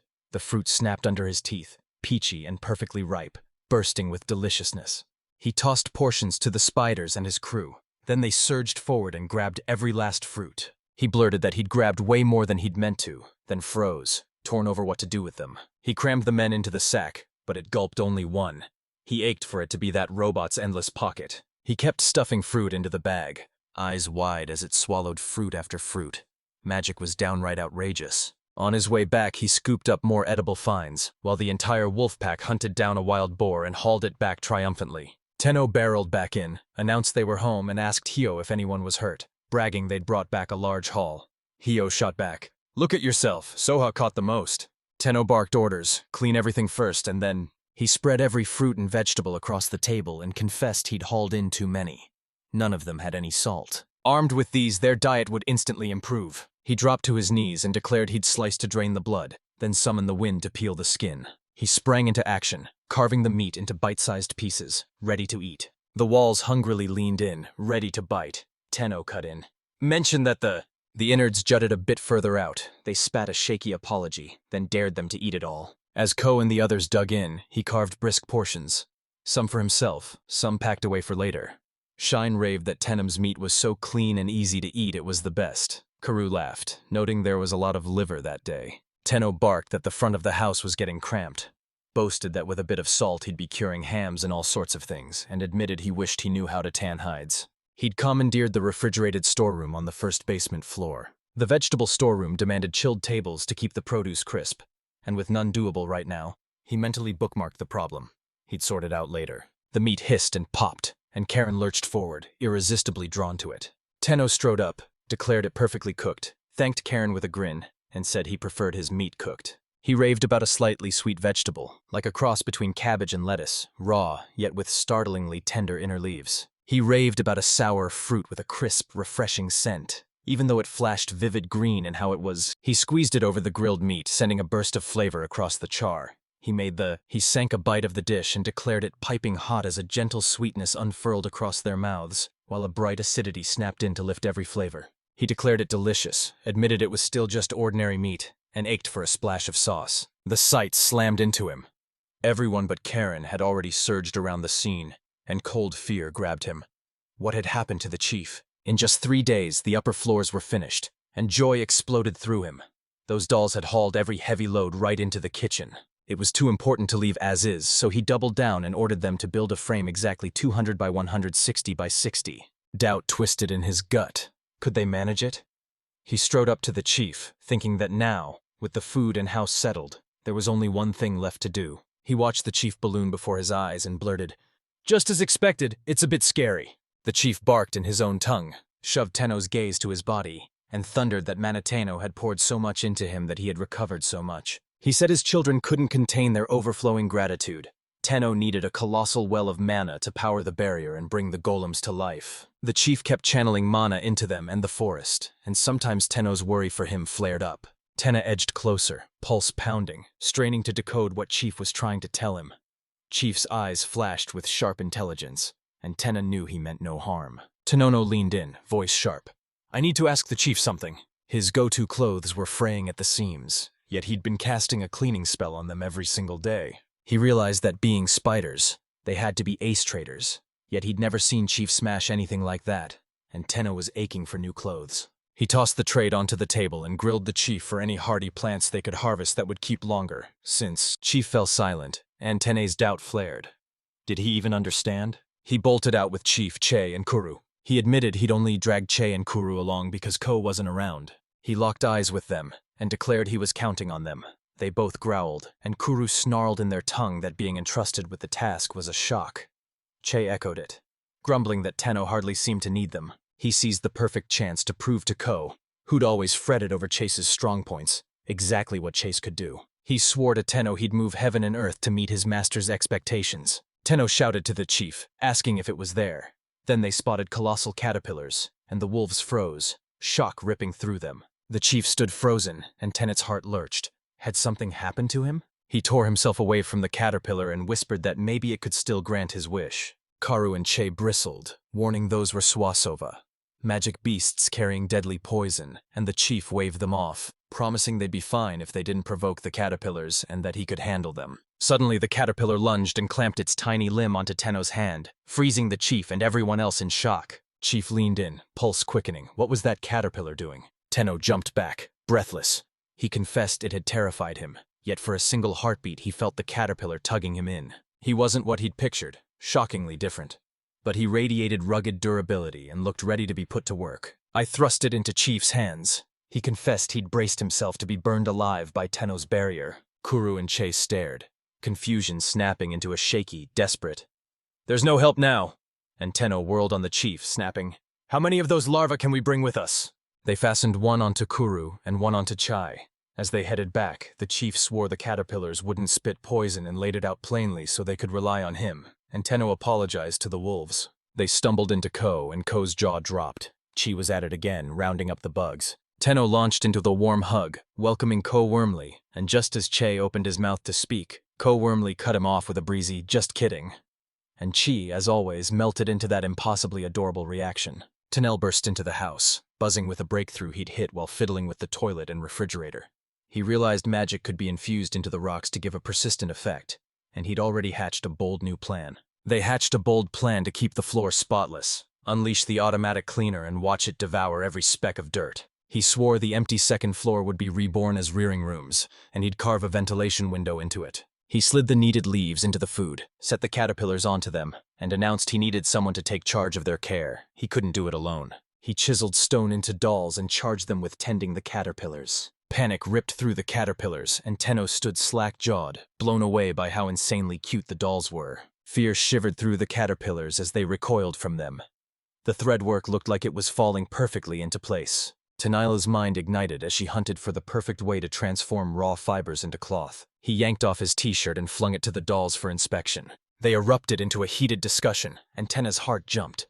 Had they finally found a solution? All signs pointed to them leaving the bed unmade for now. One of the dolls seized his hand and pulled him to the bed, and he practically exploded with joy, shouting that it was even better than he'd imagined. He roared, "Unbelievable! We made it in just half a day!" He could almost taste a civilized life, and he was practically buzzing for the night to come. Night draped over them, and everyone slept clustered around the bed. Tenno lay on it, realization blooming. He was finally starting to grasp the true value of a bed. The stone dolls had outdone themselves. He woke the next day stunned. Yesterday's bare rock wall had been reborn into a stylish room, even fitted with the exact furniture he'd seen online. Dishes slid onto the table in front of him, chopsticks poised, water gleaming, every last thing perfectly set. He plunged into the meal, stunned by the obvious care. Every bite, even the water, tasted twice as good as usual. Shock slammed into him. Only 8 dolls stood here. The other 2 were in the caterpillar room. He rocked a brand new light green t-shirt with sleek black pants, the smooth fabric sliding over him and feeling exactly like silk. He leaned in with a grin, half laughing. Don't tell a soul. Depending on what they eat, their clothes shift color. Relief slammed into him. He had plenty of those spear-shaped undergarments too. A tiny bolt of embarrassment hit him as he inspected them. His eyes locked onto a sewing machine, the exact one he'd seen on TV years ago, and his jaw dropped as he wondered if they'd built every single thing by hand. It blew his mind. A spark ignited in him. He thought, it's time to flip the script. He plunged into the forest with Ko, Shine, and Hale, pulse racing because he just knew today they'd finally find what they were hunting. A fierce craving for seasoning clawed at him. Penno clutched the last rock like a lifeline, begging the wasteland for more rock salt or anything nearby. And a cold doubt stabbed him. Did this world even have oceans? They charged forward and burst into another cavern. 10. He admitted he'd never been in this area before, but relief hit him. A large rolling was relatively close to their home. A gentle, cold sinking opened in his gut, unease snapping sharp. He could feel a curse or something like it pressing in.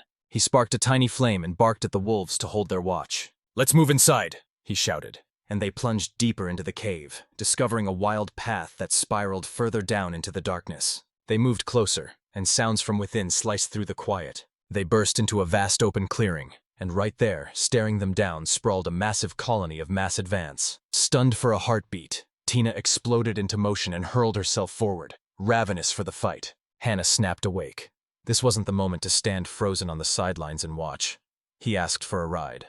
He hurled his purification ability into action, but it fizzled into nothing, no effect. He slammed up a makeshift barrier, but the ants surged onward, relentless, straight toward him. Hose darted in like lightning, cut off the ants and hurled them flying.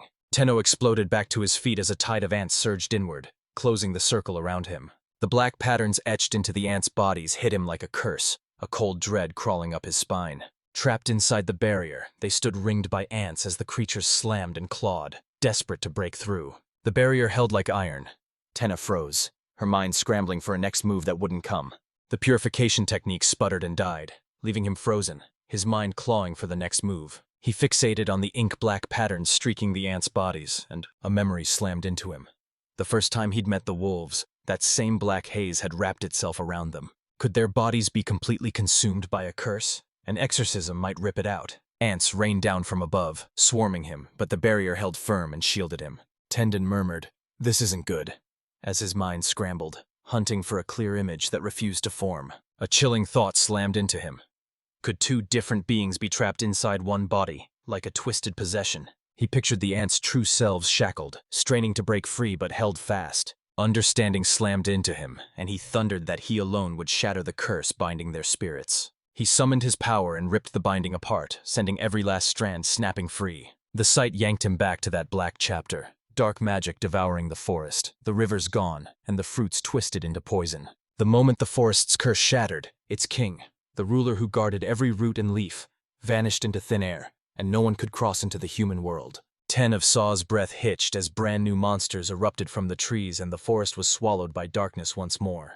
His vision of the ants plunged into darkness as dark magic slithered and coiled itself around his body. Dread slammed into him. Would he, little by little, become nothing but another creature destined to ravage the forest? He roared, shredding the thought. One of the forest's kings would not let that fate claim him. He hurled his voice into the forest, summoning the water dragon, an ancient sovereign that once ruled all the worlds, and begged it for aid. The scene snapped back to the present as Tenno pressed his palm to the ant's tiny head and, voice steady, promised, "Everything should be fine now." Her fingertips found the surface, glass smooth and shockingly cold. The ant jerked to life, snapping Tina to attention as her heart slammed. What was happening? Ko snapped to the aunt. "Is he Anne Furumi?" His presence had shifted so drastically Ko didn't even recognize him. The ant's gaze snapped to Ko, her breath catching as she realized he was the King Fenrir. The ants ripped them free. 10 of the rescued cried out thanks, then fell in step behind them. Cohen's "everything's fine" echoed in his head, and he realized they'd already been tailing the ants for 30 minutes. Doubt gnawed at him. Was this really safe? The ants' leader echoed their chief, and he sensed no malice. They finally reached the place, and Tenno flared his light magic, sweeping the area with a piercing scan. They ripped aside this gloom and found a black curse coiling in the depths. Ko asked, "Could this really be the water dragon's lair?" The ants answered in a chorus, revealing Berwa had once been a breathtaking sacred lake, overflowing with potent magic. Tina realized, just as he'd feared, that it was already too late to save it. Surging with fierce determination, Tanem lunged, devouring the curses with his absorption and purging them into blinding purity. A cold dread slammed into me.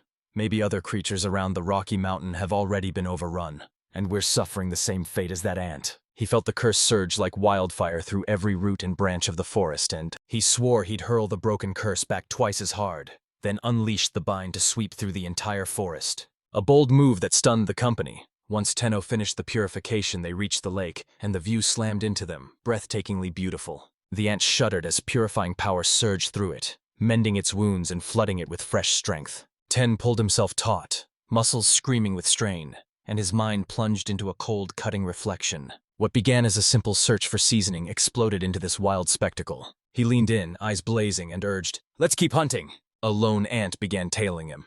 Tenner's jaw dropped at the insect's unexpected move. They pushed forward, and he spotted a fruit within arm's reach that jolted him. Oddly familiar. You couldn't help yourself. You snatched it, curiosity burning to see if it was edible. He inhaled sharply. Nothing. The air offered no scent. The instant he bit down, a brutal blast of salt exploded across his tongue. The taste he'd been dreaming of slammed into him. He whirled to Ko and snapped, "Grab as much as we can and get home, now!" Ms. Lost and a group of knights plunged into the forest, scouring every shadow for answers. Sickness clawed at them as they dragged themselves forward, and several toppled unconscious from the strain. Flashback.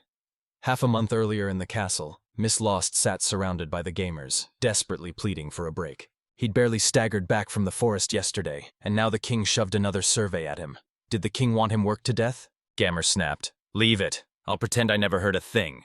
Miss Lost then recalled how those people erupted into a frenzy when the Varda magic stone cracked, but a thorough inspection showed it was nothing serious. Normally, the monster's magic stones were barely the size of a fingertip. Against them, the castle's gem loomed colossal, dwarfing them all. That tiny scratch was nothing to worry about. Gamers cheered in agreement. The records even proved the magic stone had been riddled with cracks the moment it was discovered, and Miss Lou's degree sneered that worrying about it was pure foolishness. A chill told him this survey wasn't like the others.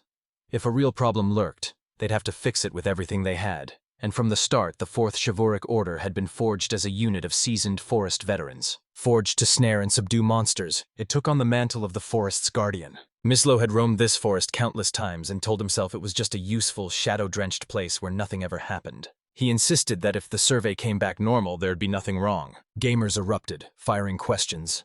Was it true? And could something be brewing at the very heart of the forest? Mislos let out a weary sigh and snapped, "Gamers can't be serious? Are you suggesting the kings of the forest are here?" Gamers froze, breath snatched, too terrified to react. Mislost leaned in, asked what terrified him and soothed him, explaining the forest's energy was out of reach, choked by monsters spawned from the evil eye. Even if a challenger erupted from the shadows, it wouldn't spell defeat for the world's strongest kingdom. And sure enough, that's exactly how it plays out. As Miss Lost prepares to leave, The country slaves assigned to scout and do chores circulated a bottle. He nodded, said he'd leave it to the boy, and promised they'd ride out the moment the knights were ready. Only a select few dared the trek. The route normally chewed up 10 days to reach the forest. And the boy nodded, ready to leave with them. Curiosity surged in Ms. Loss at Gamer's obvious worry. Then a man snapped, "Did something happen with the First Order command?" Ms. Lowe's shot back that it wasn't like that at all. He'd been friends with Gamers for years, and Gamer's fierce intellect always drove him to overthink. Among the chivalric Order's Gamers, one stood apart, rarely using slaves at all, and Miss Lost remarked it was as if the Gamers treated their slaves like real people. From the moment they drew their first breath, the endless slaves were shackled to a ruthless, all-powerful slave crest. Their emotions were snuffed out and independent thought chained, leaving them mute until someone barked an order. Manga suffered far worse, yet every instinct screamed to erase them from his mind. His loss branded them nothing but slaves. The man nodded, admitting he felt the same. He flinched at how they treated the fifth commander. It struck him as a touch cruel. Miss Lost roared that no matter how they tried to justify it, sacrificing so many people to the magic stone was unforgivable. He cut himself off and told them to drop it. The man said he didn't dislike that part of his loss, and Miss Lost wondered if the man was making fun of him. Cut to Gamers, hunched over a letter, his pen scraping the page as Miss Lost's words haunted every line. Gamers scoffed that Miss Lost wouldn't discover a single thing unless she plunged straight into the forest's heart. They bragged the Fourth Chivalric Order knew the forest. Truth was, they'd scouted less than 10% of it. The forest devoured half the world. No soul had ever breached its core. Centuries after the spell was unleashed, reports still poured in of the Forest Kings striking back. Beyond the forest's impenetrable barrier, folk swore no power in the world could so much as stir the magic stone. From the moment the stone was discovered, the countless sacrifices offered to it should have poured raw power into its core, forging it into a far deadlier force. Gamers then wondered if a godlike presence had appeared there that eclipsed the kings of the forest. Half a month later, the scene slammed into Miss Lost, and his party locked in a savage clash with a hulking monster. They thrust their swords into it, finally finishing it off. The knights whooped in triumph, but Mislo snapped, ordering them to leave it. The man beside him hissed, "Something's wrong." Mislo snapped that it had been half a month since they entered the forest, and the monster count was shockingly low, and the man nodded, adding this was only a handful of encounters so far. Under normal circumstances, they'd have run into at least 10 by now. Miss Lust's blood ran cold when she realized every creature they'd clashed with was one of the kingdom's enhanced magic beasts engineered to attack only the forest's natural inhabitants. He kicked himself for leaving Jishin behind. Without him, they couldn't size up the situation. Cold dread coiled in his gut. As he strained to listen, the trees rustled and a shadowy, malevolent presence closed in. He stared into the forest, questions churning in his chest, when a voice cut through, insisting they were still on the usual path and that this should be the same forest as always. Miss Loss couldn't banish the prickling certainty that the air was razor clean, a cold discomfort crawling under her skin she'd never felt before. Icy dread crawled through him, sinking into his bones. The others flinched at the weird vibe. Miss Lost, fearing they'd hit their limits, suggested they grab a salt brick. He bellowed to the reconnaissance unit, he barked, "Advance now! Scan for any dangerous creatures and return within an hour." As they left, Mislo knew the road ahead was still long. If no danger appeared, they'd briefly set up camp right here, and he barked orders for 5 people from the slave unit to take turns standing guard for 6 hours each, while the rest prepared the campsite. Others balked at camping there. Miss Lost pressed, "Is there something you want to say?" They denied it. Miss Luce's blood ran cold as he realized if he couldn't snap the squad back to their senses, they'd do something rash. The slaves knew no fear, born empty of feeling, and Miss Lost couldn't stop herself from asking if that was really normal. A man then assured him there appeared to be no threats nearby. The slaves' noses were bloodhound keen and their ears hawk sharp, so they'd be fine for the time being. Miss Lost drew a breath to reply. Then a blinding flash tore across the sky. They all froze, breath stolen. Miss Lost swore a streak of light had just blazed past. No assault erupted, and not a single soul had tumbled out. They enabled the mech code on the screen. The ground erupted in a ghostly glow, freezing the guards in shocked silence. He snapped back into control, pulse cold and steady as he readied the ambush. When the dust finally settled, they lay sprawled on the ground, knocked flat and unconscious. They scrambled to grasp what had happened, and Miss Law hissed that the Forest King might have ambushed them. Everyone who'd crumpled had only passed out. No visible injuries anywhere. A man strode up and snarled, "All the slaves are gone!" Stunned by the loss, panic clenched his gut as he wondered if they'd all been annihilated. He snapped he hadn't done it and insisted it looked like they'd run away on their own. Ms. Loss froze, breath snagging as she wondered if the crest had been shattered. He steeled himself. He had to march straight to the king and deliver the news. Tenno strode beside the creature and said, "You're joining us. You need a name." Seeing its scarlet body, he christened it Shuri. The name hit home, and Shuri trembled with sudden fierce emotion. Arriving home, Kuru snapped, "Our master's late." They bristled at being trapped at home with the dolls. Koas demanded to know what had happened. Karu stormed back from a hunting trip, hauling the prey to his master's room as usual. Then the second the dolls spotted him, they snapped to life with the angriest faces he'd ever seen. The most terrifying sight struck. Shuri'd slammed into view. Kuru froze in shock and blurted that even Hell's Garden couldn't believe it. The chief stormed in, demanding to know why Shuri was with their master. Sherry shot back that the real question was why they were even here, and the air between them crackled with a deep, bitter rivalry. Tenno lunged between them, voice razor-sharp as he urged them not to fight. They were already on terrible terms. Shuri clenched her jaw and agreed to cooperate, while the chief spat they'd never see eye to eye. If Tenno could prove Shuri's worth, neither of them would have to lose their home. Ko's jaw dropped as Tenno, wielding raw power, forged two races that should never coexist into an uneasy alliance. A memory slammed into him. The Phoenix, that whole ordeal, and the brutal truth of how things had been for them. He burst into the room and his eyes locked on the ceiling, already finished. The dolls called out to him, and his blood ran cold when he realized they'd already stripped every plank from the squared timber. Memory slammed into him. He remembered he had something vital to tackle tomorrow. Baskets full of fruit. He let the whirlwind of recent events wash over him. Then, jaw tight, he plunged into finally forging the salt he'd always dreamed of making. Unsure it would take, he plucked about 5 fruits and shoved the rest back into storage. He'd once tried to cast vegetables stored away into a half-formed time suspension spell, and now, staring at the fruits, he grinned. It had turned out quite well. To start, they cloaked the silver or the bowl in a whisper-thin cloth, tucking it away like a secret treasure. They grit their teeth and pour every ounce of strength into wringing the last drop of juice free. He slammed his spoon and reminded them, "Boil it down carefully or it'll scorch." A stubborn drip clung to the bowl, so he wrestled the last of it through the strainer. After 2 relentless hours of sweat and grit, he finally coaxed tiny crystals of salt into existence. He sprinted off, shouting that something this special deserved its own container, stuffed a few jars, and confessed he'd turned every last fruit to salt. The thought of turning those tough golden ores into stunning containers sent a thrill roaring through me. Not just the silver one. Commanding gold itself. Gold that once thrummed with raw magic at will would have been beyond even him in the past. He poured every ounce of energy into half a day, and when night fell he sank his teeth into succulent, sizzling meat. As he cooked, he showered the thawed steaks with salt and fragrant herbs, then set them aside to rest for a minute. They watched him, and 10 of them rushed out apologies, admitting the salt was his alone. He refused to share it. He hunched over the blaze, searing meat and craving a frying pan or Dutch oven with a splash of oil. Knowing lard came from pig fat, he'd only seen it on TV, but now he was improvising. Steam still rising, he snatched the steaks in thick leaves, rolled them up, and let them rest a beat. As the final flourish, he seared the outside again until it browned.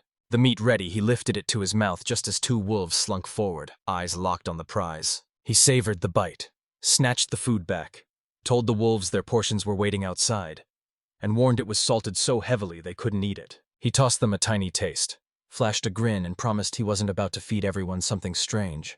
Then he looked around and slipped some to Karen. He spun, heart slamming. Karen was gone, already tearing skyward like a comet. He hovered by the window the entire next day, waiting for her to return, and she never came back. She was a strange bird, but she'd always land on her feet. Dread clenched his chest. She was tiny and exposed, and a savage beast could strike at any moment. Ko spoke in his native tongue, promising 10 he'd sound the alarm if Karen was ever in danger. Pointless, because Karen, his closest, should already have amassed a vast reservoir of magic. Hold up. Wasn't Karen reclaiming far more power than Ko? 10 sobbed beside Ko, desperate to know if Ko was just as worried about him. He begged them not to leave, clinging to Ko, and with his breath finally slowing, he vowed to plunge into something to keep his mind off it. A while back he dove into tanning, and it flat out kicked his ass. At first he figured magic would effortlessly strip away the flesh and fat, but when he unleashed the spell it ripped back at him. He bungled the fine-tuning and the knife ripped a gaping hole. He clawed at the flesh with frantic hands, and every time he scrubbed, the grime clung like a living stain. The water flipped ink black, and the belt snapped rigid as a foul stench rose off it. After everything they'd fought through, they slammed headfirst into their toughest challenge yet. Drawing. Right here it betrayed him every time. Every move he made snapped the leather into stiff, unyielding hide, and nothing could coax it soft again. His ignorance about tanning left him groping in the dark, unable to pinpoint what was causing it. He shoved a final portion into Coast's hands and barked that this was the last rinse. He pictured fur becoming plush beds or sprawling carpets, and add leather, and he could craft sturdy shoes and slick accessories. His ambitions burst wide open. One wolf cocked its head, curiosity blazing. What had Tenno been up to lately? Another snapped that it had nothing to do with eating. The wolves thundered back, dragging their prey. Tenno greeted them and barked, "Hold, wait a moment." Now everyone was devouring far more food, and a mountain of tasks demanded their attention. The chief swaggered in with his prize kill. Proof he'd been out hunting too. Tennille knew the instant Shuri arrived. The chief snapped into full-on competition, and he couldn't stop picturing just how gargantuan the creatures of this world could grow. Can you believe it? Even the coast fit inside the footprint of a small car. Tennille's grin turned mischievous. "We made salt. Let's cure some ham next." Minutes later, it slammed into him. He'd accidentally left the very first soak sitting since yesterday. He peered and recoiled. The water had curdled into a filthy, muddy brown. He yanked the fur free, daring to hope air drying might still save it. Moments later, he realized the fur was softening, softer than usual. Gnawing suspicion bit at him. Had leaving it in that special, rarely used pot caused this? He tore into the woods to harvest the same tree, hurled chunks into a roaring pot to boil out its essence, as steam curled up. Doubt gnawed at him, yet he steadied himself and christened the dolls Shiki. Someone teased, "Cute name," while Shuri darted around, declaring he already knew the master had made every single one of the dolls. Tina snapped that he had been calling the smaller ones One Eye and Three Eye, and he immediately ordered One Eye to bring up 3 pieces of fur he'd frozen in advance. He stepped forward, eyes blazing, and vowed he'd spearhead the tending process himself, bringing it straight to them. The dolls sprang to life, tearing through their work at lightning speed while Tina stared, utterly impressed. He exclaimed that they were even experimenting with different concentrations. He yanked the fur taut, forcing it to resist shrinking as it dried. It hit him like a lightning strike. His own creations, forged by his hands, moved with a mastery that dwarfed his. 10 of them clamored to take on more tasks, but the front of the house was already crammed. There was nowhere left to squeeze in another job. He'd always dumped the wood gathering on One Eye, and now he wondered if it was time to start hacking out more space. He gaped at the massive fallen log and blurted, "It must be over a few hundred years old." And the thought that all these logs came from that ancient giant sent a twinge of guilt through him. Ko jabbed at a tree and, in his own tongue, asked if they should cut it. Ten and A exchanged tight glances, wondering if it was fine since they were still cutting down trees. He had to tame the raw cut ends of the wood, then hoist the bundles up to the 3rd floor and drag the rest down into the first basement. He watched the dolls haul the cut logs away, a cold jolt searing through him. They were still making something. He'd felled tree after tree, his arms burning. Sure, he'd cleared more than enough for the day. He strode back into the house and called it a day. Suddenly, a doll beckoned him toward a plush, inviting chair that promised instant calm. Surprise slammed into him.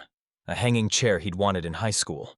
Its stitches and curves copied so eerily exact they made his skin prickle. His gaze snagged on a bathroom carved from wood. Even the stairs flaunted a wooden handrail and steps fitted with tiny anti-slip grips. The toilet stood exposed, its door still nowhere to be found. He could already picture Karen's return. The changes would hit her like a freight train and stop her cold. Cut to Karen, perched at the lake's edge. Tenham had already cleaned it up. The next day, Tina woke to the cold truth that he had to choose the Stumpfield's fate. Then he staggered. Every stone had vanished. He watched a tiny army of ants swarm, hauling the last useless chunks of the logs into their den. He strode into the den, nodding with a satisfied grin as he surveyed their work. Exactly what he'd expected. Sherry burst from the den to greet him, grinning as she crowed that this place was now far more comfortable than Ueda Hosen's den. Tenno caught Shuri's invitation and bowed out with a polite apology. He couldn't come inside. He swept his gaze around and caught sight of ants tunneling furiously into the earth. They ripped out the stumps and plowed the field with blistering efficiency. A lightning bolt of inspiration hit Tenno decided. He'd carve out a proper field here and end his relentless hunt for vegetables. The plot was tiny, only enough to keep him fed, and he told himself he could handle it. Then he stared at the soil and dared to ask if potatoes would thrive here. He jabbed a finger at the soil and demanded Churi name any vegetables that could actually thrive there. It shot up from the soil, just begging to be yanked out and eaten. After Shuri left, Tenno turned to Shiki and declared they'd have to brew their own organic fertilizer to farm the field.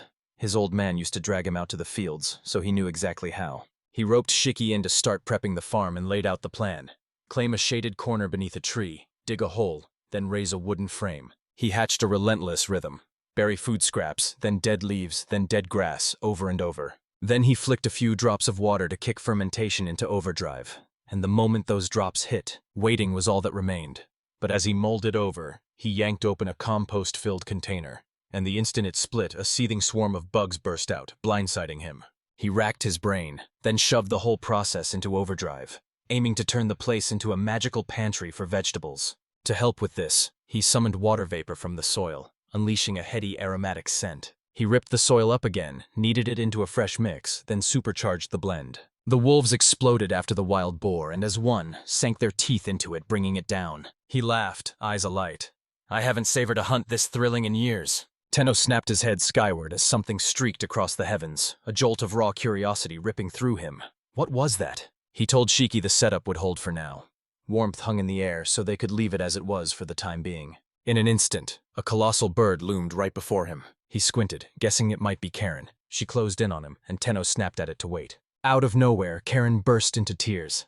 Tenno's eyes widened, and he rushed to explain it wasn't what she thought. Relief slammed into him.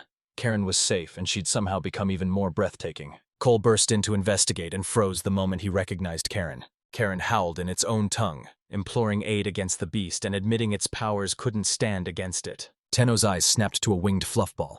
A cold curse pulsed off it, prickling his skin. He unleashed a blinding purifying spell that slammed into the beast, ripping its corruption away. As the curse shattered, someone blurted, "Is the water dry?" Karen shot back, eyes blazing. "The force will be revitalized now, no doubt." Ko reminded them sharply that, among the kings, a single divine beast race commanded the 5 elements that made the forest, the dragons. For years they repelled every human invasion of the forest. Then, in an instant, they vanished without a trace. If the water dragons still drew breath, the forest's waters would have stayed pure. Karen agreed, belief burning in her veins. When the dragon's power thundered back, it swept through the forest and breathed roaring life into every withered tree. Karen leaned in, eyes blazing, and told Ko he would hunt down the other dragons and haul them back to Tenno's side. Ko insisted, seeing Karen's mobility, that Karen spearhead the search while Ko stepped up and vowed to take responsibility for Ten's safety. Karen scoffed, saying he didn't think their master needed Ko's protection. Tenno's jaw dropped as he stared at the water dragon's dazzling blue shoe, like a plush, fluffy ball. True to this world's nature, a single question burned in him. Was it actually alive? He demanded to know why it seemed that way. Karen had no idea, but a voice speaking in his tongue confirmed the presence inside was unmistakably a water dragon. He reached out and tentatively stroked the creature, discovering its fur was absurdly soft and impossibly fluffy. They settled on a name and christened it Fluffy. Ko staggered in disbelief when their master named the water dragon, and Karen grinned, calling it the perfect name. Tenno felt joy ripple through Fluffy the moment its name landed.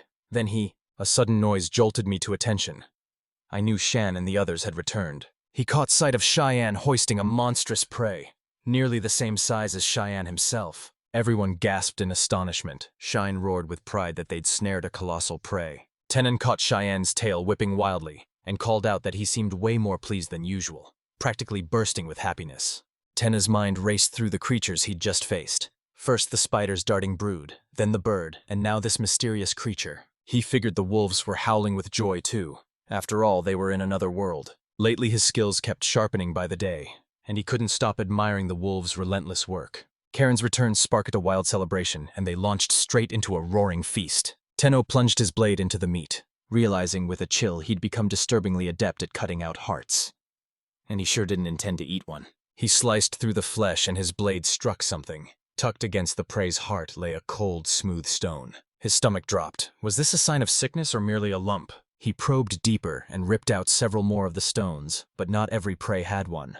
Were they there all along, or was something else sneaking them in? He unleashed a surge of purification at the stones, pouring everything into it, but they stubbornly refused to change. Convinced the dolls weren't cursed, he dismissed them and zeroed in on the objects they'd crafted. 10 of them swarmed Ko, shouting that he wanted to try making something that day. First, they gear up, ready to silver it or place it on a tray. They hauled every stone, rolled them up, lined them across the platform.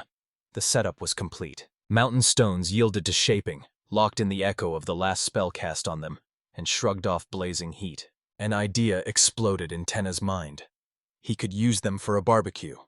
Imagining Cole's fierce heat, He heated the stones he'd placed in the container crafted by the doll until they glowed.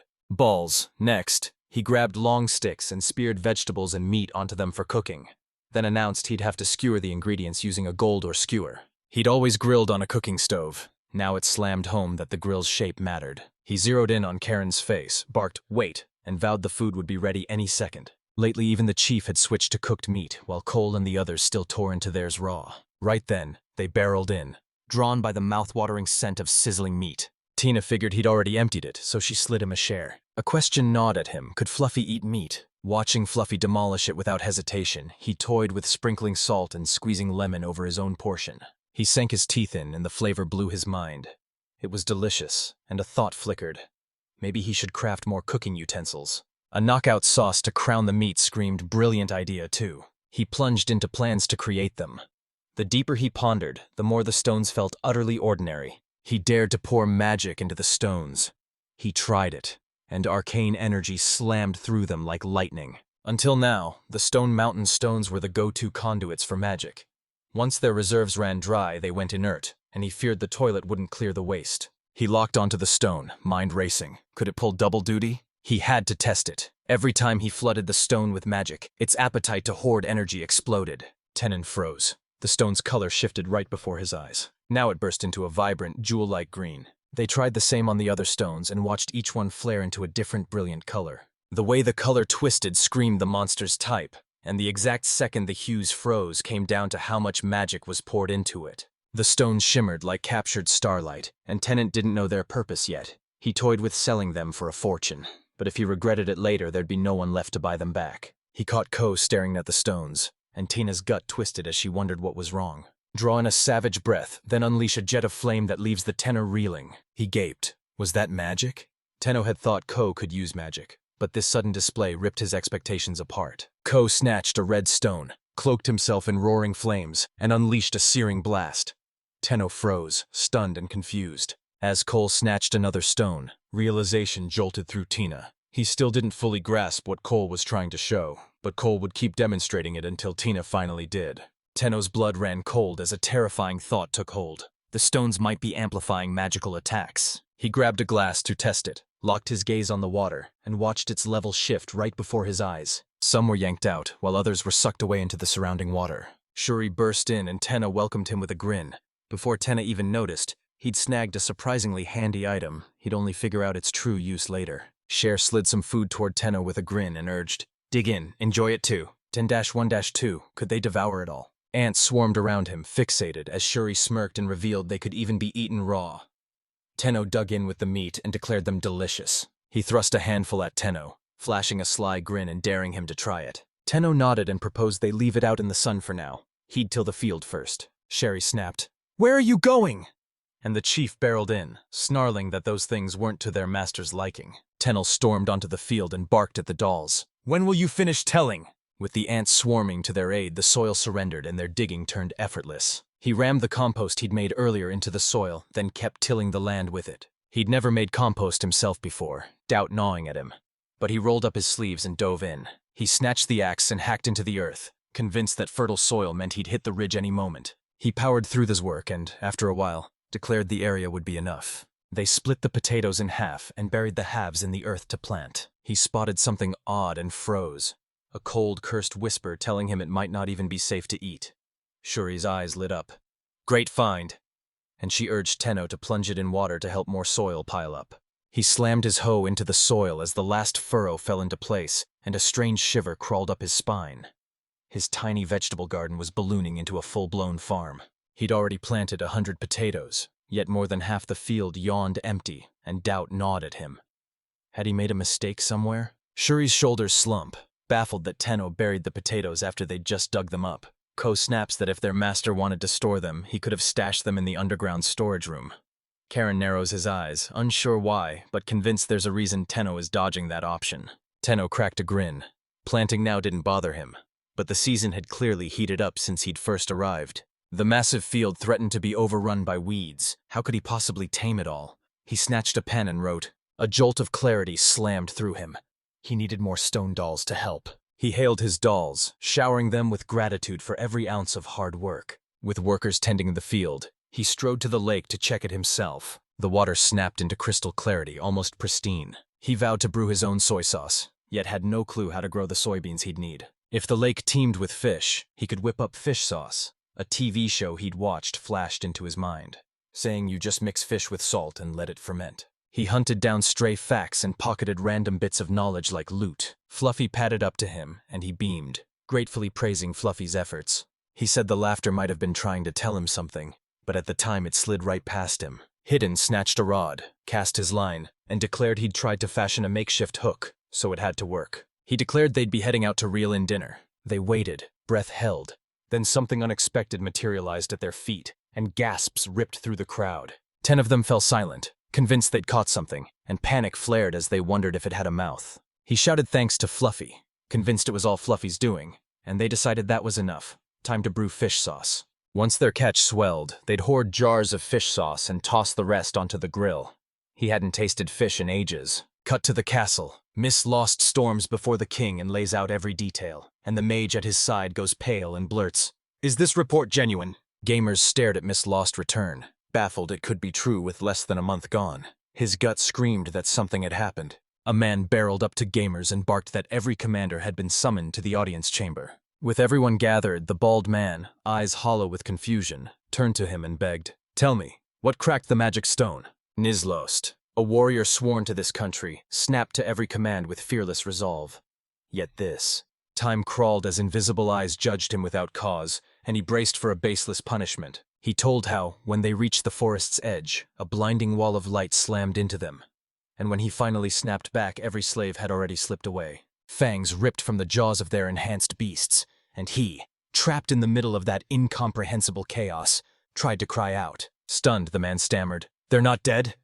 Miss Lost scoffed, "That's preposterous." Seething with irritation, the king stormed to his feet and headed for the door as the man shouted, "Where are you going?" A jolt slammed through him. The situation had gone utterly insane. The king roared a command, "Fourth chivalric order, stand ready until further notice." As the others left, Gamble sneered and branded Miss Lost a coward. Miss Lost and his mission partner stood on edge as Gamers approached. Relief crashing over Gamers that they'd made it back alive, and Miss Lost admitted he still couldn't fathom what had happened. They spun to Gamers and demanded to know what he thought was stirring in the forest. On the surface it seemed harmless, but Ms. Law felt the same cold dread clawing at her. They explained the forest felt like it was spitting them out. Mislos was sure they'd died the instant they blasted through the wall of light, yet the slaves had slipped away. But the soldiers acted utterly normal. Confusion slammed into him, leaving him desperate to know what had really happened. Gammer tossed out a chilling theory. Maybe it was a warning, and if anything bigger than the Forest King prowls these woods, that's the beast behind it. Miss Lost's eyes flashed as he demanded, "Are you saying Gamers thinks the Forest King was behind all of this?" Gamers snapped, "Maybe, but with the Forest King's overwhelming power, they'd have sensed it and exposed it long ago." One terrifying possibility loomed. A creature greater than the forest had made the woods its lair. The king strode through the corridor, dread coiling in his chest. He couldn't fathom that every slave had stayed. The idea sounded laughably insane, absurd, even if it could somehow be pulled off. That meant the slave crests, amped up by the magic stone, had just gone dead. He snapped it was impossible. People had fed the magic stone offerings for over 100 years, each sacrifice forging it into an unbreakable force. The king whipped his gaze outside, heart hammering. He clung to the belief that the country's protective barriers still stood firm. Something was wrong with the enhanced beasts they'd released into the forest. He feared the magic stone had snapped their consciousness awake. The magic stone would flood them with the forest's primal power, and they surged to power and crowned themselves rulers of the world. He'd bent every fiber to the god's will, and by siphoning the forest's magic, he muzzled the wild beasts, cutting off any chance they'd have to strike back. 10 years passed without a single act of resistance igniting. Only a few paces separated them from oblivion. One more step and it would have been over. He laughed in front of the two women, then the laugh snapped like a twig and exploded into white-hot anger. He ripped his sword free, a single furious question burning in his throat. "Why now?" He hissed under his breath, fury coiling in his voice. "It's enough now. I'll burn the forest down." The panel sprang into action, primed to craft the fish sauce and walk us through every step. First, sever the head, gut the fish, and drain its blood so every slice comes out razor clean. The silver ornite flashed and sliced through the fish in a single effortless stroke. The next day, he set to preserving the fish with salt, insisting every grain mattered.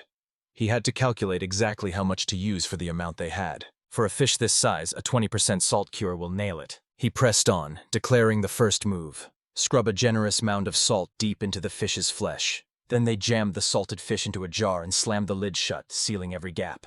He poured until the jar brimmed, sprinkled a last pinch of salt just to be safe. Then he shoved the jar into a sealed container, cloaked it, and said it had to hibernate in a cold, pitch-black place for about 1 to 2 years. Tenno feared the world's magic could warp the result, so he sealed it away for 3 months. The texture thickened into a syrupy mass, and a sour, fermented tang hit his nostrils.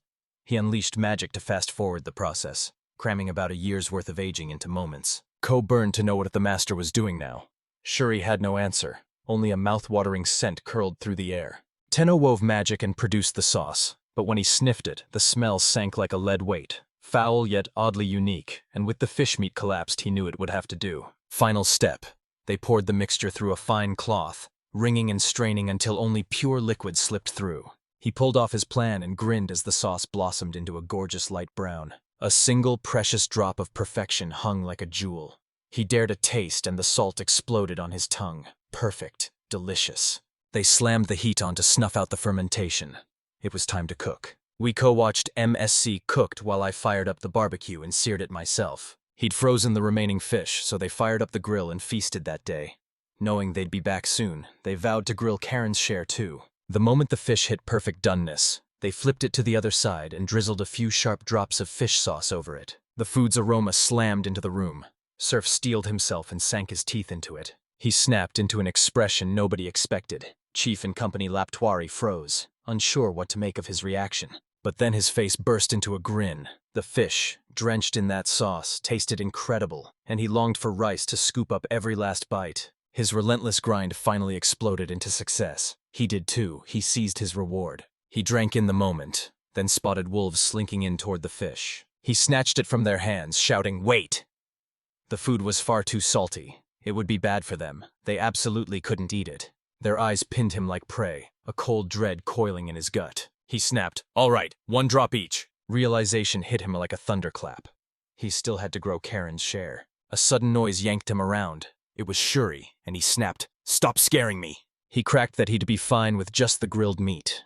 Finally, he could sink his teeth in and eat in peace. He lifted his fork, ready to savor the first bite, and caught sight of the chief striding over to snatch a taste. He tore into the fish, crying out that every bite was unbelievably delicious. He couldn't let his thoughts drift. Chief's gaze burned across the table, watching everyone eat. That night he crashed onto the wolf, muttering that the day had wiped him out, and sighing that nothing beat a fluffy bed. He slid his hand through the wolf's pelt, jaw dropping as the monsters slowly evolved, fascination igniting. The fur was silk-soft under his fingers. He vowed to inspect the fields at first light, grinning as he christened the little ones his farming squad. He strode into the field, greeted the dolls, and boasted that his clothes looked like they'd just gone through a massive upgrade. Seeing the dolls toil shoulder to shoulder with ants in the field, he lunged in to help. He asked, "Do you need anything?" Their silence was the only reply. A cold shock slammed into him. He'd never noticed they'd moved on without him. "Strut in clutching something in your hand. Don't show up empty-handed." They clamored for Tenno to pour his magic into it. The chief thumped down a bigger relic, and Tenno told them. He leapt at the chance to help, grinning like it was his favorite mission. Uncertainty slammed into him. He had no clue what he was supposed to do. As they wove magic into the objects, Tenna's jaw dropped. Were they really trying to pour it out like water? He asked if it was enough, but their expectant stares demanded he pour his magic too. Cracks raced across the items. Tennel's apology ripped out of him as he realized he'd pushed it too far. In an instant, tiny insects resembling Shuri and Chief swarmed out of the cracks. 10 of them yelped in shock, then bolted away with Ko and the others, apologizing for screaming so loudly. Guilt clawed at him for Shuri and Chief. He knew he'd always been hopeless with bugs. Had those creatures been centipedes, terror would have consumed him. Chief clung to Chi's back as Tina bristled. Was Che really the one giving him a ride? Tenno's voice trembled with joy as he told Ko, "It feels incredible to walk with you again after such a long time." Stroking company, he spun to Shay and asked if he could ride him too. The chair snubbed the idea and turned away. He wondered, though they'd seemed to be getting along lately, maybe they resented the attention he'd been giving to company. Che shot back, adamant it wasn't so. A buddy goaded, "Don't tell me he's getting jealous." Chai shot back, "Not true." Then his eyes darted around. Ko and Tenno both swooned. His reaction was impossibly cute. We stopped at the yawning mouth of another cave, and I couldn't help shouting, "This forest's packed with caves." They neared the cave's mouth. 10 of them suddenly spotted something inside. Wolfish beasts snarled, teeth bared, their growls slicing through the air straight at them. Cut to the castle, where a tide of mages and armored knights stood like a brewing storm before the king. A man barked the command. 25 mages of the 2nd Chivalric Order would escort them, and the 5th Chivalric Order would be unleashed to subjugate the monsters. It slammed home for the gamers. Their deliberations had forged this exact outcome. The king roared that he'd spared the forest beasts until now, and every move he'd made was meant to bring glory to the country. He spared them again and again, but the beasts only fought back, and his patience frayed to a bare snapping thread. That's why he torched the forest! Realization slammed into the knights. At last they would prove what they were forged for. Gamers froze, hearts hammering, daring to ask if this could actually happen. The mages crackled with fearsome power, but any monster would be cut down before it could draw breath by the battle-hardened knights of the 5th Chivalric Order. Every sign screamed they weren't up against the true kings of the forest. The scene snaps back to Tenno as the beasts surge forward, closing in to strike him. The Tenno slammed up a shimmering barrier that blasted them backward, shattering their advance. Chi cuts through the chaos, snapping at the wolves to stop their foolishness and pull themselves together. He spun to Tenno, who unleashed his binding magic and snapped a crackling cage around the beasts. They whooped, calling being trapped a lucky break. The thought hit him and he blurted out, "Don't worry, Shane." He ripped his grip and let them go. The instant he freed them, the beasts crashed to the ground, gagging and spitting blood from their mouths. Shock slammed into Tina. She exploded into motion, channeling a surge of healing into them. As he moved, it hit him. The beasts were his friends, hunted and bone-thin, severely malnourished. Rage exploded in his chest and he spat. "I'll never forgive whoever did this to them." Meanwhile, from the castle ramparts, the king thundered to his subjects. "Make the forest kings tremble. Let them taste the true terror of Envelus." His words ignited a wildfire of fury in them, and with a single sweeping gesture, the king ripped a jagged bolt of lightning into the sky. A few days later, Tenno swelled the farming squad threefold. Moments later, a small lake sprang up beside the field. Tenno struck a daring bargain with the ants. "Help me till this land, and it's yours." Fluffy, gliding by, slammed to a halt at the water's edge and conjured a roiling pool, then hurled it onto the ground. Tenopologies threw up his hands and admitted he couldn't make heads or tails of a single thing Fluffy had said, and wondered if Fluffy was urging them to chop down the trees so the lake could swell. Tenno pushed through the grind, trudged home, and muttered that the day had been brutal. The spiders materialized, beckoning him to follow and dragging him straight to the storeroom. Ko noticed and wondered if something was wrong. When Tenno stepped inside, his breath hitched. Shelves that had been empty now overflowed with supplies. He felt a cold jolt. There wasn't enough space in the storeroom to stash the harvest and guarantee winter rations, so 10 of them vowed to enlarge the room. He slammed time to a halt in the chilling room and, heart-pounding, watched the dolls pry the locks free. He realized the dolls had organized everything like seasoned pros, snapping each item into its rightful spot. Tina snapped into action, then slammed on the brakes. Was his help even needed? So he plunged into the hunt with Ko, and Ko, in his own tongue, urged Tenno to let his heart take the lead sometimes. His head began to turn. Tenno's voice ripped through the air. "Wait!" They charged out together on the hunt, and after a while they halted at the barrier's edge. The tenor barked that, aside from the detour, it had taken them 2 hours to get there, and he wondered whether the barrier could be pushed any farther. Soon a dragon loomed before them. They answered with a savage, unified growl. As the dragon wound up to strike, Ko hurled himself between the beast and Tenno, desperate to shield him. Karen sliced through the sky, elated to have returned early, and Tenno's magical barrier wrapped him in a rush of exhilaration. His eyes snapped to the waver, breath snagging. Seeing one was nearly unheard of. Karen spotted Tennant sprawled on the ground and realized the wyverns wore armor-like hides. Regular strikes wouldn't even nick them, so he leapt in to take the fight into his own hands. His jaw dropped as Tenov shot upward and, in midair, slashed the wyvern, shearing one of its wings clean off. Karen and the wolves froze, stunned, and Tenno recoiled as realization slammed in. His reflexes, honed by that earlier clash, had snapped awake. He never meant to sever the wing. It happened instinctively, like he'd been trained for that single brutal slice. The wyvern fell, Tenno blurted, "Can we eat it?" And Ko's ravenous grin promised a mouth-watering feast. Tenno spotted Karen, flashed a wide welcome grin, and asked, "What's got you so stunned?" They trudged back home, and Ko slid Che his share of the wyvern meat into his hands. Che thanked him. The dolls swarmed him, blocking any clear view of the work. He'd feared Che would bolt the moment he found his friends, but that fear shattered. Che stayed. Tenno shell. Gnawing frustration ate at him as he questioned whether anything had changed since then, and where the curse had first sprung from. A jagged bolt of lightning slammed into the castle beside the king, jolting him into stunned alarm as he wondered if he was under attack. It felt impossible. The country was shielded by an impenetrable barrier. Gamers hunched beside a Miss Lost, dissecting every detail of the strike, when Miss Lost's jaw dropped at the news that the king had been attacked. He couldn't believe it. He hadn't even been there to witness it himself. He stared, furious, demanding how the king's barrier could fail. Gamers shot back that the lightning had slammed down right in front of the king's eyes. Miss Louse's eyes widened at the barrier's raw power, awestruck and burning to see what the king would do next. Gamers slammed the news at him.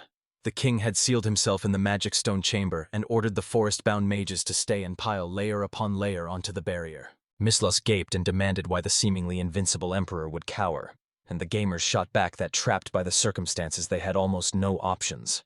The country hadn't been attacked in centuries. The barrier that protected it had never been breached, and Gamers' words clawed at Miss Lost's mind as she hunted for their meaning. Gamers erupted, shouting that someone had unleashed an assault so devastating it ripped right through the country's barrier. That's why it gnawed at him too. Cut to Tenno beside Ko. His heart hammered as he scanned the wreckage, and relief crashed over him when he realized the attack had missed. He insisted the remaining pieces of the wyvern were still usable and urged them to eat it. He urged the Gons to dissect the body, a cold doubt prickling that it might be far too large for them. Admiration seized him as they worked at lightning speed. They hauled the pieces away. He pictured them stripping every last scrap from the wyvern's body, and he whispered a wish for the creature to finally rest in peace. 10 of them crowded the grill as the meat seared and toughened, and he couldn't resist wondering how it'd taste dunked in fruit juice afterward. The wolf asked Ko if he'd ever eaten wyvern meat.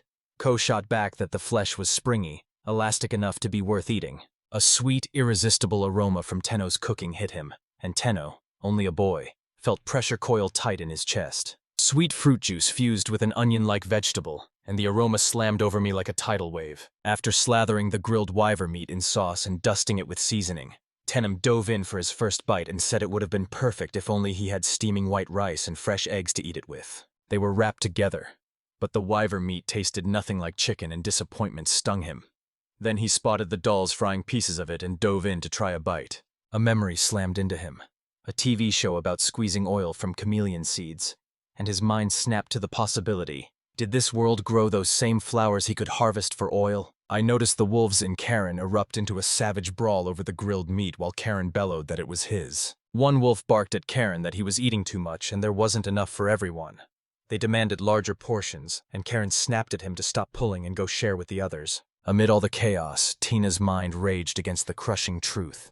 He couldn't break free from the mass. He burst inside, admitted the perfect Good Friday meal was impossible, then lit on a plan. Fry the pumpkin-like vegetables and squeeze out their oil to make something delicious. They could wring oil from a variety of foods, so they tore into testing every single option available. Tenenal drenched the seeds in magic, snapped one between his teeth, and when that strange flavor exploded on his tongue, he pictured it pressed into oil. He grabbed another and it blew him away. This one was even better. Suddenly, spiders skittered in, bearing a lone fruit like a prized trophy. Tenno shot them a grateful nod, grabbed it and pried it open to inspect the seed within. He turned the fruit over, a bolt of realization slamming into him, and he snapped at the spiders. "Where did you find that?" A glint in her eye and curiosity crackling. Tina shot after the spiders to the tree where they'd piled the fruit. His eyes snapped to a thicket of trees packed so tight they looked like a living wall, just beyond the barrier. He remembered the last time he pushed to widen the barrier. Ko and the others had backed him, but the prize kept slipping through his fingers. He still couldn't seize what he wanted. The scene snapped back to Gamers and Miss Lost. Gamers warned it would take about 10 days to reach the forest from the castle entrance, and then several more brutal months to push into its center. Confusion clouded Miss Lost. She didn't catch Gamers' implication. Gamers declared the plan. Ignite that spot and burn the forest down from there as it could demand 3, maybe 5 brutal tries to land it. And all the while, Tenemistot planted himself on Felt's ground but moved like he was soaring over the forest, conjuring magic to sweep and survey every inch below. He locked onto a single spot that set his curiosity ablaze. Shine demanded what Tenno was doing. Kuro teased. It looked like he was drawing a birthday wish on his body, and Tenno said he'd first pin down the barrier's size, then purify the area. The scene slammed back to the king, seated in the magic stone room, roaring with iron certainty that no attack could breach his barriers now, and that this would be the beast's final struggle. Gamers roared that one surge of power could let them watch over not just their country, but maybe the entire world. Meanwhile, Tenno drew every ounce of power and hurled the curse back to its origin with devastating, unstoppable force. A brilliant light engulfed the magical stone, forcing every sage into a stunned, collective gasp of shock. Tenno, planted like a pillar, thundered he would never forget the curse laid on the land, and vowed those same curses would soon snap back onto their caster. A crackling sphere of lightning erupted above the magic stone, unleashing a barrage of bolts that hammered everyone present. Tendon bellowed the curses on the rivers and lakes would return as well, and he purged every tree, down to the roots and even the tiniest leaf. The magic stone snapped into a new color, and both the mages and the king froze, stunned. A strange sensation slammed through Tenno, like something deep inside rearranging itself. A few days later, Ko scoured the area, each step hammering home the truth.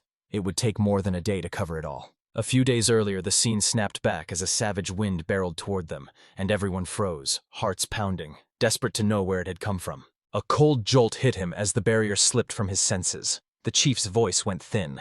Had something happened to Master Tenno? He co-lipped around and froze when he saw the doll still working. Tenno stormed in and roared, "Why is everyone gathered?" Ko gaped as Tenno tore through a barrier that massive like it was paper, and a cold knot of curiosity tightened. What was Tenno planning? Tena returned home and stopped in her tracks. A finished wooden deck now stretched before her, vast and open. His eyes locked on sliding doors that glided open and shut with barely a nudge. Every room boasted its own door. Yes, even the toilet and the bathroom. Exactly how he'd wanted. He swept his gaze around, and an eager doll darted up to him, calling out with bubbling excitement. All that stared back at them was the massive sliding door frame they had built. They dragged in a pile of stones, and Tenno's eyes snapped. Those doors needed glass. He conjured it in a blaze of magic for them. Then Tenno burst into the living room and found it utterly spotless. Curiosity seized him. Could he inspect the walls? The dolls tilted their heads and agreed. As he did, a pulse ran through the walls, magic woven into the very stone, almost certainly planted there by the dolls and the cells. He nearly left it as it was, then pivoted and strode over to inspect the oil-extracting machine. He drove a surge of magic into the machine, squeezing its metal with invisible hands, and realized he could twist it at will. Tendon expected only a tiny yield, but the machine surprised him. Out poured a pleasant pink oil with a sweet scent that hooked his curiosity. Satisfied, he inspected every drop and knew he'd have to upgrade the extraction machine for future runs. He replayed how frying those eggplant-like vegetables had sizzled them into pure, mouth-watering perfection. They wondered if the wolves would relish the fried vegetables and opted to serve them in tiny portions. As Tina fed the wolves, Chase strode up to him. Gratitude exploded from him as his friends began to recover. His friend dared to ask if it was truly safe to trust a human, and Chase snapped back. "Haven't you felt Tenno's gentle magic?" The wolves paused a beat. 10 of them broke into smiles as he beamed that he was happy to see everyone improving. Then he offered the wolves more food. While they ate, Tenno watched the wolves gobble up the pumpkin-like vegetables, clearly loving every mouthful. A sudden jolt slammed into him. He still hadn't named them. He grinned and christened the male wolves Chaya and Chada. "Spot the one speckled with white. That's Kara." The female wolves kept fixing me with cold, relentless stares. Saw, and the one with red spots and blood-red eyes was Kiza. Tenno vowed to carve the kanji for T into every one of her names, and he reveled in the electric certainty of his naming genius. Tenno barreled into the next room and stopped dead. The cooking area gleamed, not a single dish out of place. The dog slammed the meat down and chased the friends, who were now happily devouring it. Tenno burst into his room, flopped down beside Ko and the others, and whooped that he could finally fry his food. He still craved a frying pan and racked his brain over how he'd find iron ore with no magnets on him. Then it hit him like a punch. The magnet he'd shoved into his wallet. Day after day, the moment they stepped outside, they scoured every ridge and ravine for iron ore. Tena scoffed at the crystals, saying he was nothing more than a man randomly hunting for iron with a tiny magnet. He grinned, relieved he'd remembered to tuck that magnet into his wallet. They tore through the zone inside the barrier, searching every inch, only to find it already honeycombed with caves. Tina traced the jagged scars on the slopes and wondered if this land had once been volcanic. 5 days in, they still couldn't reach the mountain's innermost part, and he kept ticking off every place they'd visited so far. They unearthed a jumble of stones, but the ore he craved never turned up. He swore he wasn't tired, but relentless hunting had chewed him up, so he turned and headed back. His gaze snagged on a shadowed trail slicing through the bushes. Could it open onto another cave? He unleashed a burst of magic that lit the world around him and plunged onto the path. Surprise slammed into him when he stumbled onto a structure. Was it an entrance? But it gave off none of the usual cave chill. He gaped at a squirrel flickering with blue screen static, unsure if it still breathed. So he cast Purify and pressed a trembling palm to its fur. But nothing happened. Then, suddenly, the squirrel burst free, and I felt it. She dropped her eyes to the ground but kept her stare locked on him. He beamed at how cute it was, and while wolves normally tear into squirrels, these wolves ignored it. Curiosity tore at him, so he fired the question at Kiza. Do direwolves usually ignore small prey? Kiza shrugged. That one's fine. The squirrel jabbed a paw at its companions, shrieked, and summoned the Tenno. A cold clarity struck him. The squirrel was begging him to rescue its friends. 10 of them leaped forward, and soon the squirrels swarmed him, chittering and pawing at him in playful mischief. He felt the numbers close in. There were too many of them. Kiza, nerves frayed, snapped for everyone to flee and help their master. A growl burst forth, scattering the squirrels, and the Tenno fired off a call for help. He convinced himself a lone squirrel wouldn't have sparked all this chaos. As they returned, Tina clenched her fists. After pounding the pavement all day and checking 4 different spots, they'd still come up empty. He conceded finding iron ore would be a brutal hunt, but time was on their side, so they chose to set the pace themselves. They finally stood before the cave where Tenno had found Kiza and the others. Shockingly, it was only 15 minutes from home. It sat unexplored, and 10 of them had already written it off as pointless. His gaze locked on a scrap of metal, his heart hammered. This was the one he wanted. Disappointment slammed into him, the closest key to his home, and he'd squandered every minute on the other. Tenno burst through the door. Karen came back and announced he hadn't found any dragons that day either. And Cole shot back that Tenno had only just arrived. Karen's jaw slammed open as a squirrel leapt onto Tenno's shoulder. It spooked the squirrel, and the little furball bolted like a gray rocket. He admitted the act was childish. Shuri shrugged and said he understood, confessing he'd never noticed the squirrels slipping into their home and that he didn't like them. Tenno watched the swarm swell, his mind snapping to one urgent question. Could all these creatures ever get along? The dolls swarmed in front of Tenno like a miniature army, freezing him as confusion clenched his gut.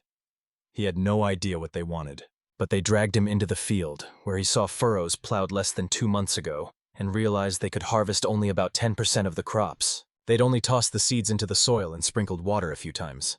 Now he wondered if they'd show up for the harvest, too. Tenon swept his gaze and froze at blackened, charred vegetables, bulbous gourds, and one enormous, bacon-like vegetable. They were all massive. In the kitchen, he sliced them apart, bragging he'd never sent one back before. And whatever they couldn't eat, he dumped into his compost. The potato-like vegetable fell apart, soft and flaky, smelling sweet, but the flavor disappointed, so they shoved it aside. If the plan worked, they'd crank the seasoning up next time. The chief bit in and declared it delicious, stunned a plain root could taste so sweet. Shuri leaned forward, wondering if Tenno had brought more vegetables than before. Ten's mind snapped to one wish. If only they could eat more of that. He turned his gaze to the other. He eyed the others, burning with curiosity. What were they doing in front of the garden?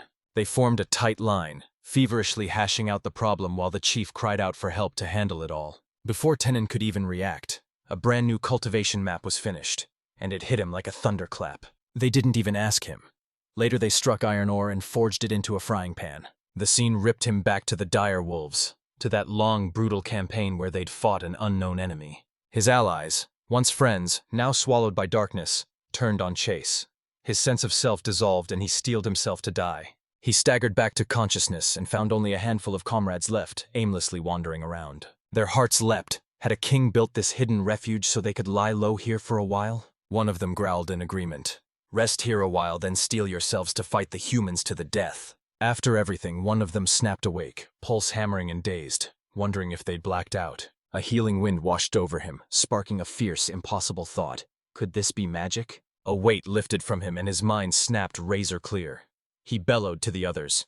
Are you still alive? Bruised and ragged, he lunged and snatched small prey as the healing wind poured strength back into his bones. He swept his gaze across the forest and saw the Miocene gone. Hope flickered.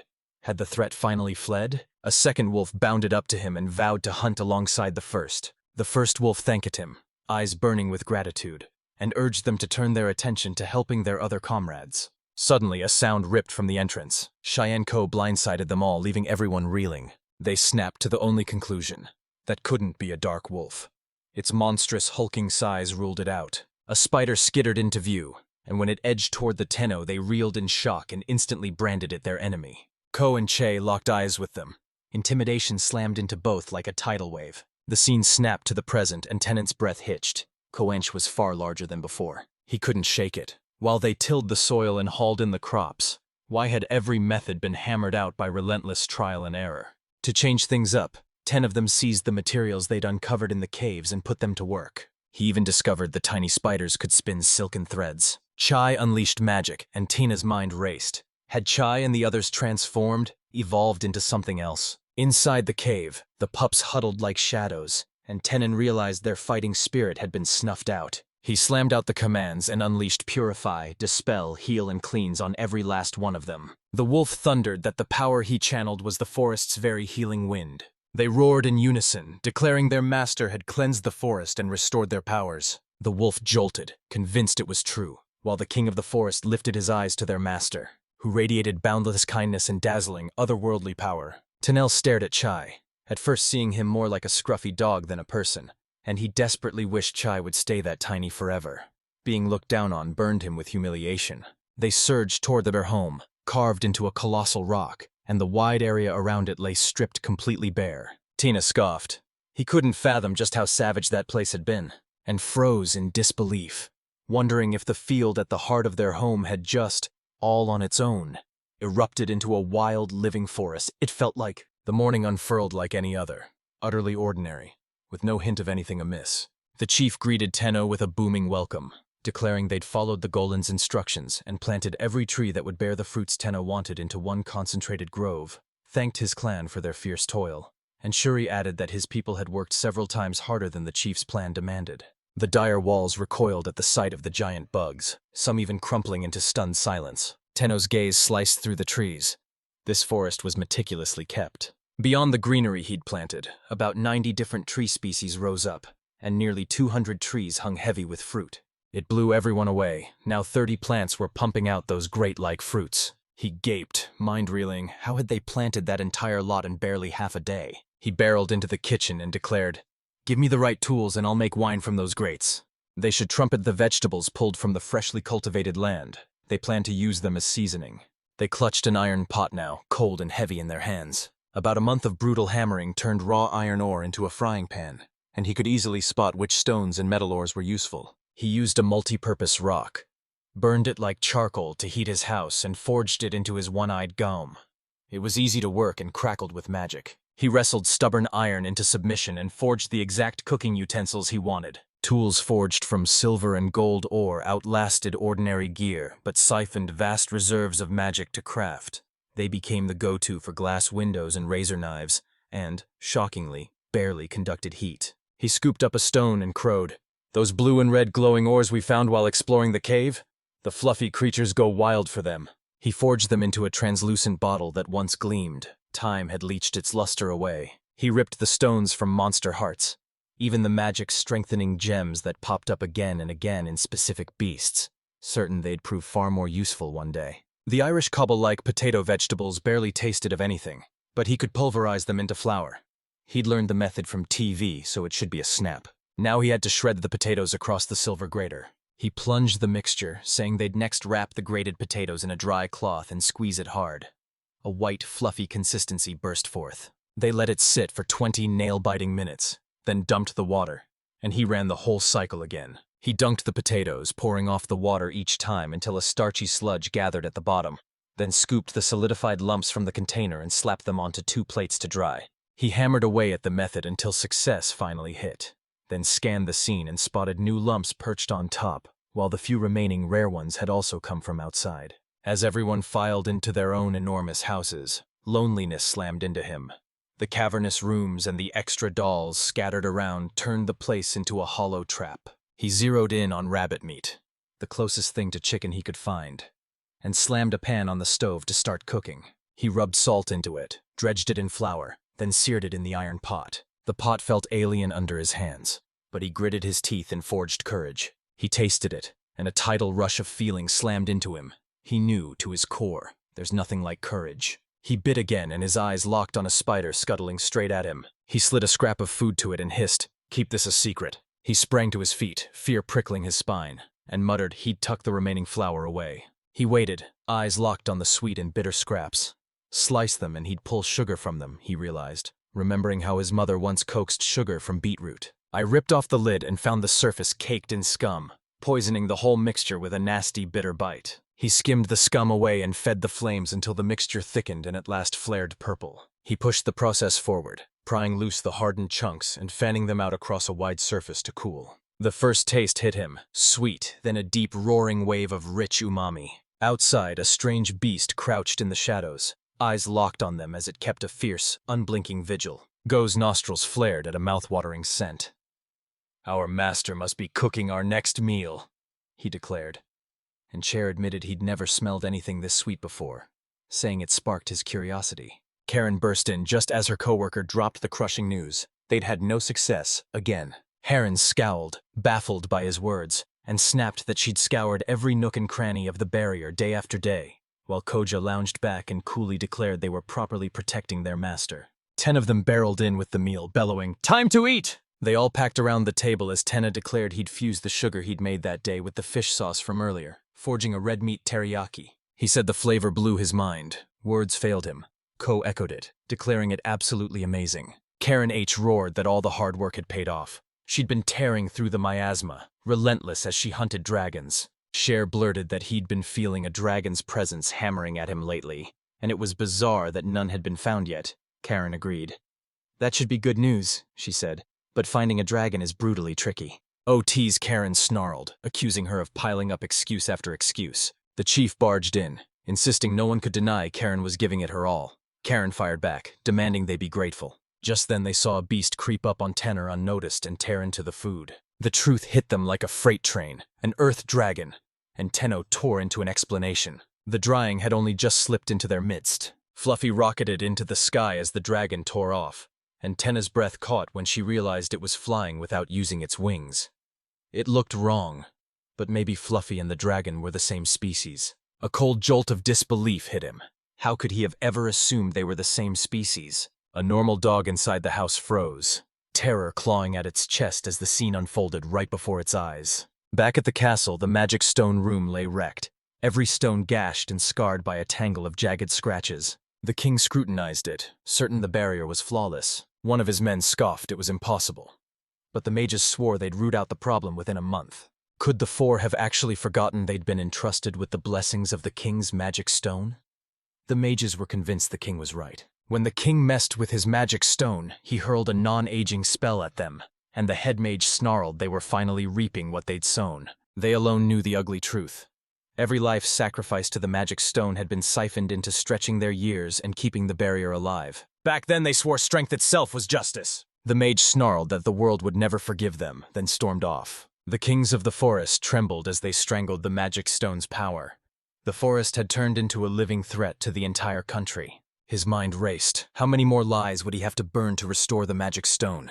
And knew the country had just summoned the world's wrath to crash down upon itself. The chief stood in the field by the rock house, staring at the tiny spiders, and it hit them. Recently, it seemed the children had started bending the spiders' traits. Their basic strategy was to wreathe themselves in hellfire and strike the enemy with blinding speed. At least that's how it was supposed to play out. Each time the master looked their way, he projected a vivid vision of himself twisting the threads, and the chief pressed the children. Had they tried it? He realized they could ditch the chase. By firing threads at blistering speed, they could snare prey, and they'd honed their abilities enough to even set traps. The chief guest couldn't resist. He stepped forward to try it himself, certain their idea was sheer genius. Tenno slapped the tag flying lizard on the dragon, but even he winced. The searing heat had his brain sizzling, so no better name came. "Hold up! That thing wasn't even a lizard to begin with?" He christened it Kanako for its toasted brown color, and when its dinosaur vibe hit him, he fired off fierce names like Rex and Terra. He spat out name after name, but the dragon sat stone still, not even twitching. Then, he sneered flying lizard again, and the dragon's scales twitched ever so slightly. Continuing, Tenov strode up and named the dogs himself, christening the leader I. They slapped name tags on the males, Sora and Nu, and on the females, Amy, Ayu, and Mira. Pride roared in him. He'd nailed their names, their coats gleamed indigo blue, and because they all looked so alike he had to stay sharp or he'd confuse them. After that, he plunged into the lake for a bath, whooping that the water was ice cold, but blazing heat battered him, the air hovering around 40 degrees Celsius, and he wondered if he'd stepped into that world's summer. He drifted on the water, whooping that the river winding through the forest was pure magic. He gaped. They'd almost pushed buildings right to the riverbank, and the fields and orchards just kept swelling, sprawling farther and farther. He craned his neck skyward as two wolves blazed across the heavens, hoisting whole trees on crackling threads of their magic. Tina's breath stopped as he finally grasped how they moved the trees. He was certain both trees set into the walls were floating, and the whole world suddenly felt like a dazzling miracle. Ko, wilting under the summer blaze, snapped that the seasons of years past had faded into nothing and pinned it on their master's power. Che mentioned this was his first time feeling it. Now he finally understood how fierce summer could be, and a companion agreed it could be brutally hard to endure. He couldn't help but see the chief crackling with life right now. Chase grinned. That's exactly what you'd expect from someone called the Death Keeper. Not even the Fenrir king could withstand that searing heat. Ko-Growl bragged he could cool the air with magic. But in truth he was basking in the blaze, savoring warmth he'd missed for ages. The chief barely glanced his way, then snapped, "Don't you feel like something's off? It seems our master wasn't doing too well." And Ko nodded, admitting he'd been thinking the same. Dizziness hit him like a punch. He knew he had to get out of the water, now. A jolt of doubt ripped through him. What on earth was he riding? He swept his gaze around and suspected it might be. He stumbled into Amoeba and blinked. This felt different. Its eyes were tiny, not evil, and a refreshing coolness rolled over him. So he shrugged and figured it was fine. Someone burst in, speaking his language and shouting that Tenno was playing with the water spirits. Beings that swarmed toward pure magic. And even they had never seen so many of their kind gathered at once. Someone snapped at Tenno to be careful not to pour so much mana into them. And at that exact second, Tenno suddenly spat something out, making everyone flinch. Concern snapped across the chief's face. Was he unwell? Ko bolted over to check, and Tina calmly reassured them he was fine. When he began preparing the meal, Tina stayed perfectly fine. "I can't believe the meat and potatoes you'd been cooking since sunrise were devoured in a heartbeat." A feeding frenzy exploded as everyone lunged for the food, and he grimaced, thinking maybe he should triple the next batch. He figured he'd need at least 3 more giant pots, maybe 5. He snapped that if the one-eyed Gallum pitched in with the cooking, they could dodge this frantic scramble. He had to widen his cooking area and haul in a mountain of charcoal. Gold stores glittered under the sun as a blast of heat slammed into him, scrambling his thoughts until he couldn't think straight and his head swam. My head spun, the room pitching and blurring around me. The scene snapped to the castle, a sea of slaves pressed together before a group of mages. One of the mages barked there must be 100 and ordered them hauled off to the magic storeroom. With that many on hand, they should be able to stitch the magic stone back to life. Another mage sized up the situation, suggested they check their progress, and urged them to raise the number required. He snarled at them. These slaves were bred for one purpose, to be hurled into battle and then cast aside. They snatch researchers, loot research materials, and shove labor into the lowest jobs. It was the norm there. Anyone who dared object was dragged into the square and executed for all to see, so now no one dared speak. Many swallowed the sacrifice as the only price for a prosperous life, and that belief pulsed like a grim heartbeat through their nation. Tenno rode the amoeba down the river, eyes locked on the blazing sun. He wasn't burning up, but the merciless heat was stealing his sleep. Relief crashed over him, melting the knots of tension from his shoulders. Rustling exploded as gallums, tiny ants, and spiders swarmed into motion, scurrying and toiling at their work. He believed playing day after day would eventually bake his heart. And he played on. They rooted themselves by the river, hunting down any way to stop the curse. Nobody could say whether civilized humans even walked that world, but curses? They nearly always pointed back to humanity. He figured there might be survivors somewhere, though a knot in his gut told him this wasn't a forest, and the world of endless trees only steeled his certainty that people must exist. He burned to see them in front of them, and his mind spiraled into the curse. Meanwhile, the castle's slaves were herded into the magic stone room. Tenom learned in Japan that curses hunted a single person. A whole place could look cursed, but he dismissed that as only his own theory. Could this place be cursed, haunted by spirits chained to the earth? He snapped his gaze to the lizard and muttered, "It shouldn't be possible." A strange amusement bubbled up. The whole situation suddenly felt like a twisted joke. The scariest thing, a shadow latched onto them and refused to let go. They feared it was possessing the Ko-Inkarone. If they found one, they'd have to purify it instantly. Possession devoured Shuri and the others, a malicious curse swallowing them whole. Crime no longer existed. Curses aren't born good or evil. They're raw power that reflects the will of whoever wields them. The wolves prowled in restless circles, all of them hit by a strange, prickling chill. Tenno warned that possession doesn't snap on. It gnaws you away bit by bit. He wondered if this was a curse or something demonic, and whether purification could even touch a demon anymore. Demons summoned through blood sacrifices to seize the world? It hit him like a scene ripped straight from a movie he'd seen. Heat hammered his skull and days clawed at his mind. Didn't matter. They were both his enemies, and he steeled himself to wipe them all out. An epiphany slammed into him, and a strange electric thrill raced through his veins. If you wanted to slam the lid on a demon summoning, what kind of warding magic circle would you have to etch? His mind went blank. He couldn't conjure even a shadow of the magic circle's design. If it's a curse, not a demon, strike at the root. Destroy the source, whether it's a person or an object. If real sacrifices were required, it would be a death trap. They had to figure out how to stop it first, and then the scene cut to the slaves being slaughtered. One of the mages clenched his jaw, certain that the instant the technique ignited, everything would fall into place. Only one thing remained: hunt down the cause, steal their hearts, and lock every scrap of emotion out in a place like that. A cold ripple slammed through Tennon's mind as he stared at the magic circles. Clueless about them, he pictured a black stone. Yet the thought of the perpetrator dying and the sacrifice shoved into that stone left a bitter taste in his mouth. He sent them into a black sleep and ripped the method from their minds. Erasing their memories was the only option. A curse would be a nightmare to untangle, so he pictured the black stone again and struck back with twice the force he'd used before. He seals the curse away forever, entombing it so it looks fused into the shrine, while inside the castle a mage chants, pouring every ounce of power straight into the magic stone. He slammed his magic to life and hurled a roaring surge of energy straight up into the sky. At that exact moment, the magic stone in the castle detonated, blasting a wave of energy that knocked everyone backward, mouths agape in shock. Slaves spun, eyes wild with confusion, as the mages' voices stumbled and words choked on their tongues. Their spellwork snapped apart mid-weave. Even the chief mage crumpled, their leader. Beef Mage slammed his power into the magic stone, racing to heal it. 10 thoughts snapped into razor focus as he strained to divine what the mage was doing.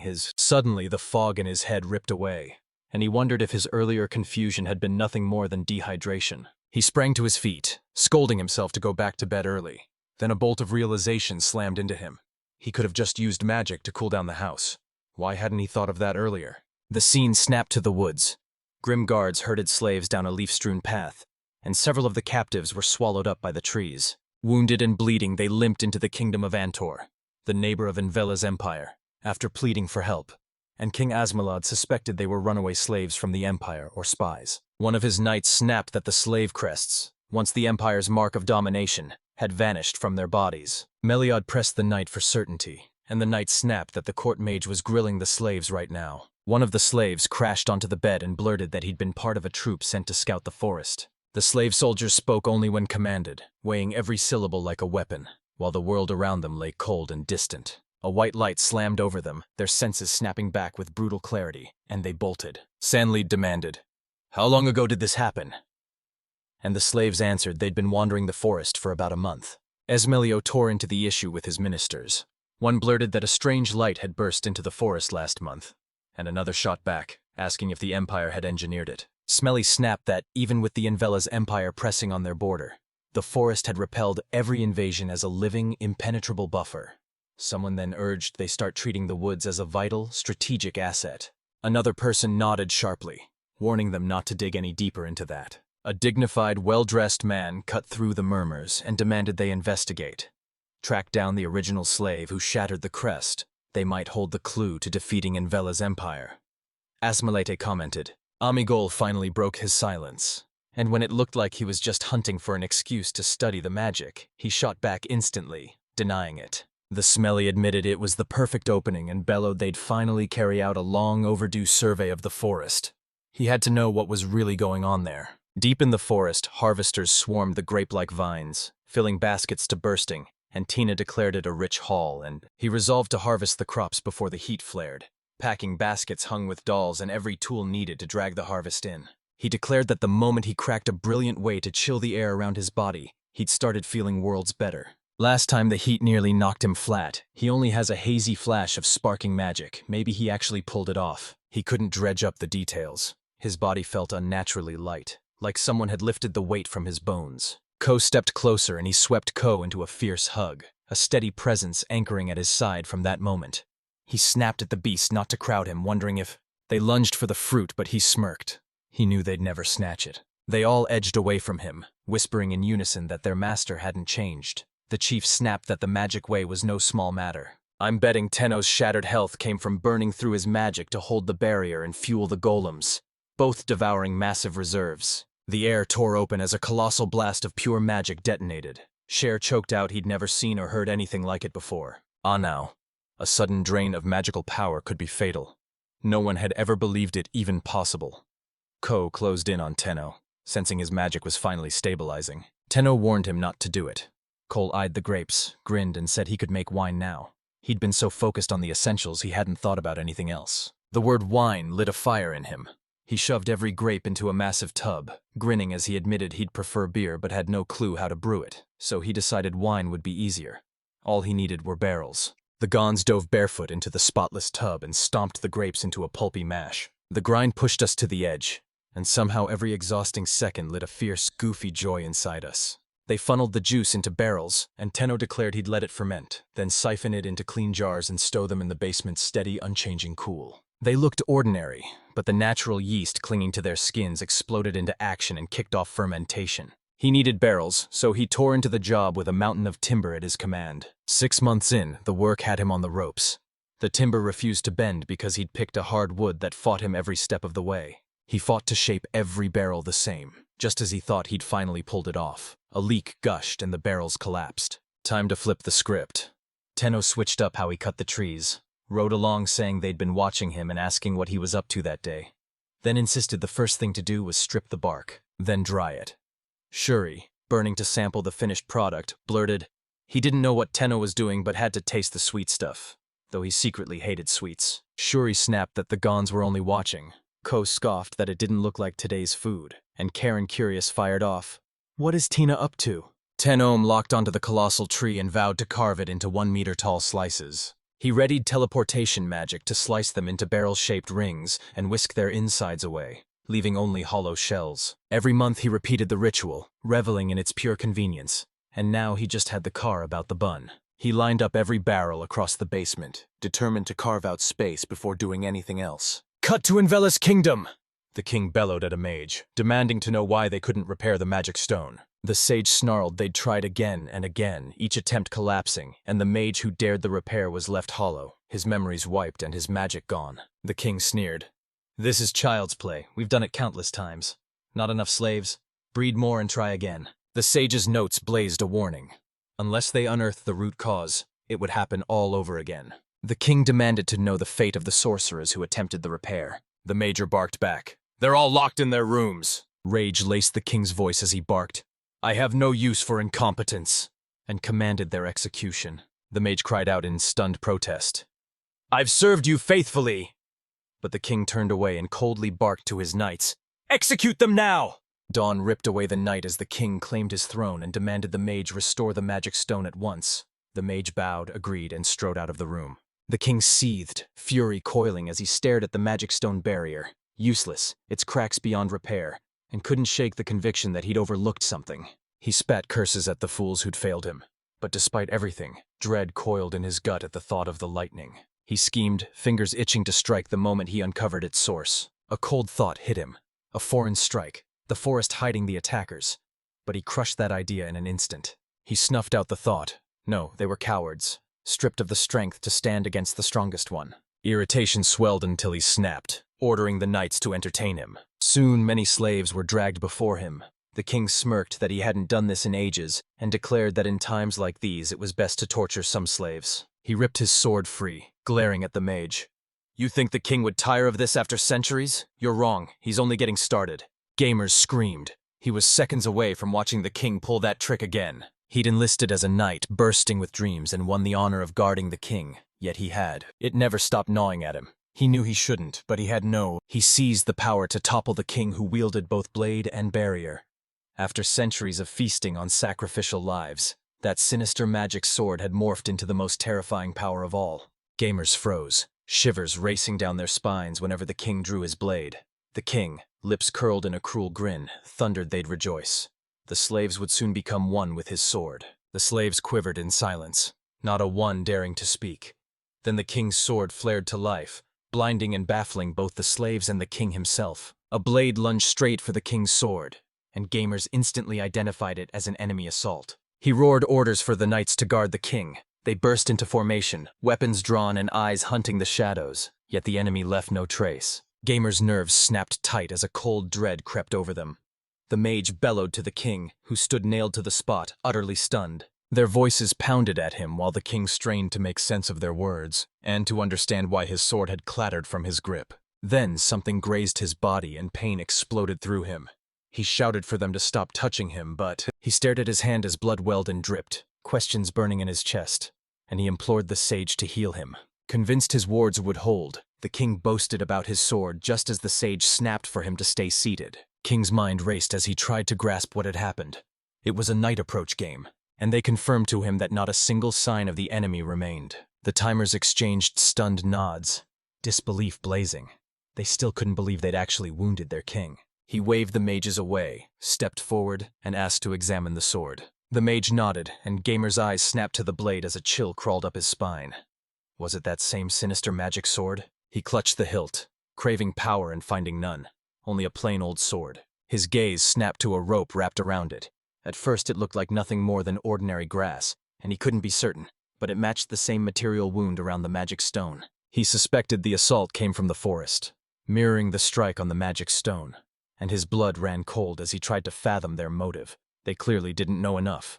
He realized he would need to gather intelligence before making any decisions. Someone cut through the silence and demanded, "Who are you, and what are you?" They pressed him for answers. Gamers buzzed with speculation, and the sage dropped the bomb. The maid had activated the king's sword, and the king had been like this ever since he woke. Gamers froze. They'd just discovered this was the exact thing that had struck the mage who tried to repair the stone. Were they both primed to offer a sacrifice? And was the icy dread that just washed over him tied to it? He tore his gaze from the slaves to a fresh crack spidering up the wall, and reckless hope flared. Maybe, just maybe, the king could have been stopped. Gamers recalled that, as a kid, he'd devoured his grandfather's fairy tales, eyes wide and imagination blazing. In one of them, a description of the forest leapt off the page where the trees bowed to the playful breeze as the forest stashed blessings away for the people. A memory hit. A beastman had ripped him from danger on that trip, and fierce envy gnawed at him knowing some could even lay eyes on the kings of the forest. Gamers had been desperate to see them, but with the country crumbling, he swallowed those thoughts and told no one. The scene snapped to the present. Gamal's scowl said it all, annoyance crackling around him. Gamers instantly sensed a storm churning inside him. Someone tossed out that it was a fancy coincidence to run into Gamers there, and Gamers spotted Gamal recoiling. He clearly didn't want to be there and looked upset. Demol confessed he'd been itching to run wild through the forest and hunt beasts, but the reins snapped him short. A man then stepped forward, grief sharpening his voice as he recounted an incident involving the king and begged everyone to stay on their guard. Gamble nodded at the warning, flashed a reckless grin, declared, "I'm going wild," and strode off. Gamer paused, eyes cold, plotting how to twist the situation to his advantage. But first he had to check one crucial thing. Gamers set off to borrow some slaves. As he pushed into the chamber, a foul, unfamiliar stench slammed into him and the man scrambled to apologize, saying the cleaning goal hadn't arrived when it was supposed to. A flash of memory hit him. He swept his gaze over the slaves and coldly plucked out the few he wanted. The man barked, asking if Gamers planned to cut them all down. Noting there were, with only a handful of slaves left, they begged the Gamers to leave some of the females behind. Gamers refused snapped that he needed them for a special mission and might borrow them again, ordering the man to mark them for future use in the auditorium. A lone breeze tore through and dropped a blissfully comfortable season in the blink of an eye. Tenev stood stared up at the sky, declared he'd been right, and when he spotted the wheat swaying in their fields, a fierce joy flooded him. He'd spotted that distant place while he stretched the barrier, and the grueling day-and-a-half trek to get there paid off in full. She charged toward him, and Tenno could see pure happiness shining in her eyes. For a heartbeat, Tina dared to wonder if the wheat could really be that delicious. He pictured Karen here. She'd snatch a stalk and gobble it without thinking. Shine scoffed, saying their master could make anything taste good. Tenno drank in the sight of the weak thing, a grin cutting across his face. "It looks exactly as it should," he declared, suspecting Wayne had hauled the seeds in from somewhere. He tried it, then barked for the others to grab the plant's tips as he unleashed a blade of magic that sliced through the harvest. They swept through the fields, reaping the wheat together as everyone rallied to Tenno's side, and a surge of gratitude hit him. Grain still remained, and he swore he'd turn them into a mouth-watering creation. He finished, felt worry gnawing at everyone, and urged them to head straight home. Hio flashed a mischievous grin, plopped down and urged Tenno to hop onto his back, insisting it would be faster that way. Dumbstruck and grinning, they were swept by wonder. Riding high felt just right. Hio agreed, and as Tenno mounted, Hio rocketed into the sky, launched by a savage burst of magic. They rocketed through the sky at insane speed, and Tina's breath hitched as exhilaration and dread crashed through her. When they returned, Ko barreled over, greeted them breathlessly, and hissed, "Tenno's been gone nearly 2 days. Where have you been?" Worry cutting through every word. Ten flashed a reassuring grin and declared he was back. Hio, sensing Sio's worry, said he'd expected Sio's reaction and had raced Ten home as fast as he could. Sio thanked him, and Ten marveled they'd covered more than a day's journey in just 3 hours. The scene cut to the king, who snapped at Gamal. "The moment my night order lands, storm the forest, crush anyone who dares defy me and bring them to me." Gamal surged forward, grinning with eager hunger. He'd been waiting for an order like this and swore he'd seize anyone who dared oppose the king and drag them before him. He shoved the choice at Gamal. "Take whatever you want." Gamal pounced, demanding some of the wizards and slaves. The king demanded to know if Gamma had a plan.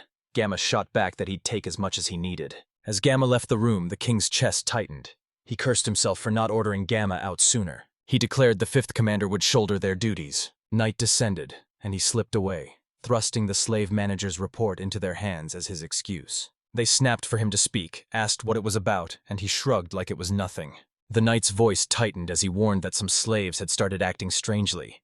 The king snapped, "Is something wrong with the crests?" But nightfall ripped away all doubt. The report made no mention of the crests. Sunk in fierce thought, the king decreed that any slave showing those changes be slain and replaced, as he chafed with impatience, burning to see who Gamble would bring back. Cut to Tenno, cradling a basket of fruit, laughing that yesterday was brutal but soaring through the sky was breathtaking. He'd do it again, only this time slower. He pushed through this tangle, eyes locking on fallen trees and realizing rot had already begun to claim them. He'd shrugged it off as a trick of the mind, then watched everything rot far faster than it ever did back in Japan. Compost normally took a full month to be usable. Here he'd slashed that to just 2 weeks. As he leaned in and saw one heap had been magicked into compost while the other was left to decompose on its own. The naturally broken down pile boasted deeper color and a sweeter, earthier scent. He watched gallons of water sweep his fruits away, then said he'd put the compost to the test on vegetables. The ones grown with natural compost were unmistakably superior. The color, the texture, and the steam's thickness slammed into him. Different, unmistakable. He realized they wouldn't have to worry about food if they could get the compost to work properly. He'd once sworn magics was absolute, but his vegetables and compost were governed by tiny microbes. He questioned whether magic could even affect living things. A jolt hit him. Natural fermentation could make far better fish toss and wine, and he knew he had to check the wine sooner rather than later. His pulse spiked at the thought of wine, and to his surprise, a faint tremor ran through his hands.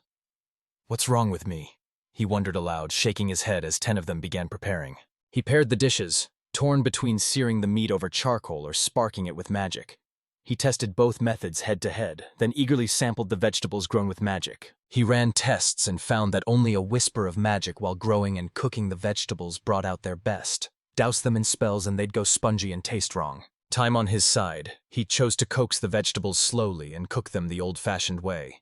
He ate, vowing to take it easy and process the wheat that day. He plunged into threshing the wheat, bone dry from the wind, and every swing felt effortless, pure, roaring fun. The next day he stashed the proceeds, hoarding every coin to seed the next crop and cover their care. He surgically stripped away the hulking, unwanted chunks.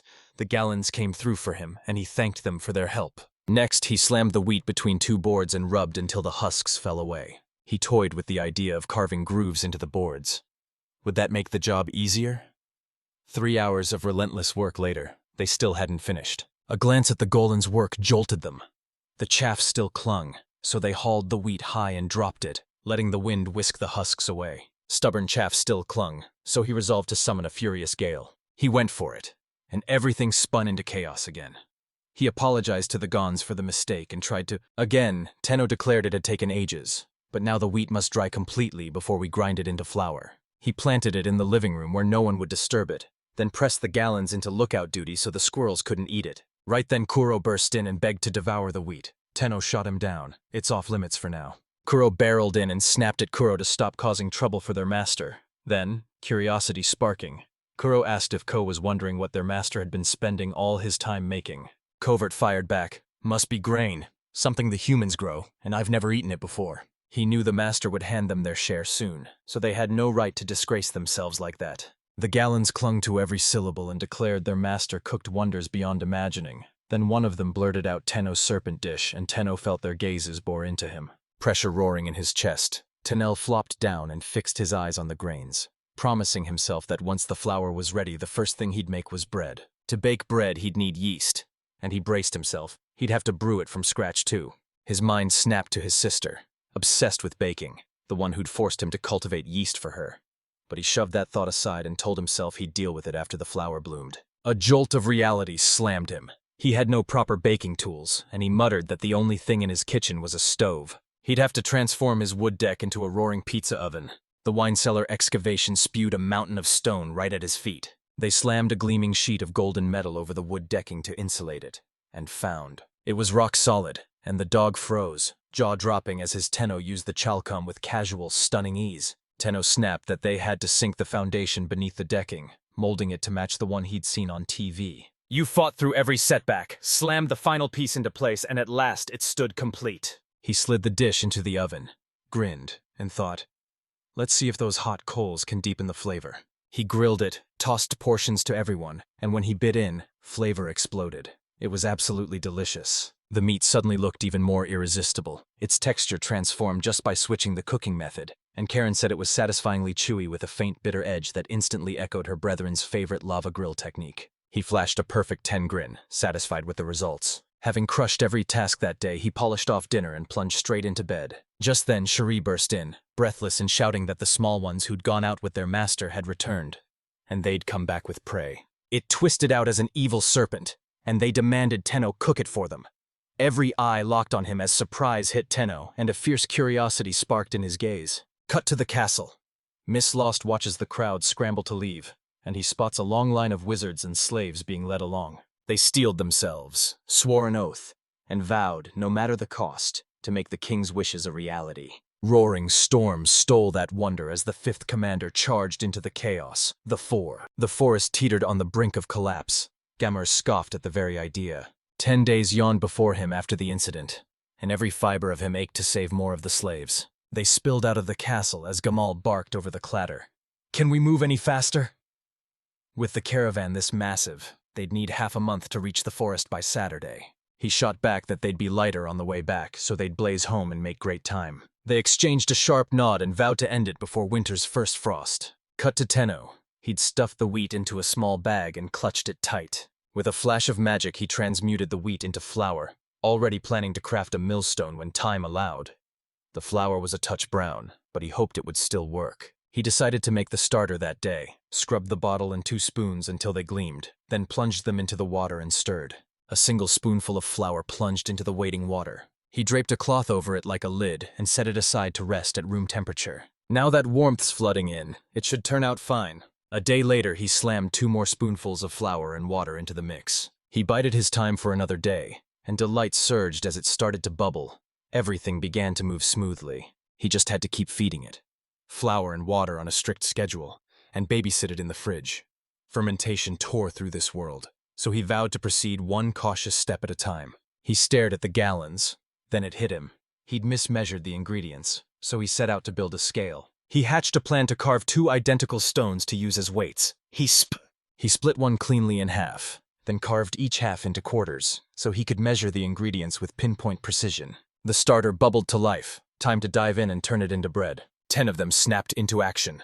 They chose the freshly slain flour for this batch. I slammed 1 part water and starter into 2 parts flour, then dissolved 1 part sugar into 10 parts water and tossed in a pinch of salt. He pressed on, thoughts pounding, and if his memory didn't fail him, he'd struck the perfect balance. He stirred sugar into lukewarm water, plunged the starter in, watched fermentation spark to life, then folded in the flour and salt and began pounding the dough. Tina was sure he'd got it right. plunging into the mix and stirring until the ingredients snapped together into one smooth whole. As he worked, his eyes locked on the dough. It looked perfect. So he shoved his hands in and kneaded fiercely, knowing this was the most important step, and kept glancing at the gulms, wondering what they were doing.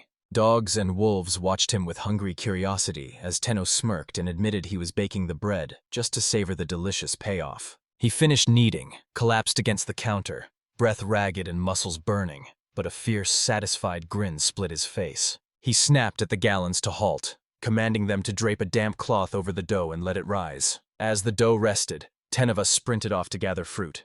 He warned that once it doubled, we'd knead it again, let it rise a second time, then shape it for the oven. And when he returned, he brandished the fruit at the others and asked if they could eat it. After work, he inspected the dough, carved it into equal portions, and slid them into the oven to bake. The beasts locked their gaze and murmured that he was desperate to know what Tenno had been cooking these past few days. Then a heady, delicious smell he'd never encountered before rolled in, and Shuri blurted, "Did it come from the grain the little ones went to fetch?" While Shev scoffed that he wouldn't even begin to guess. At 10 o'clock, she snapped a look at the oven. 10 minutes were up, so it had to be done. He lifted the loaf, bit down, the crust snapped and the crumbs stretched. Crunchy outside, chewy inside, exactly how proper bread should be. Karen tore into his piece and cried it was unbelievable, admitting he'd never known anything this delicious existed.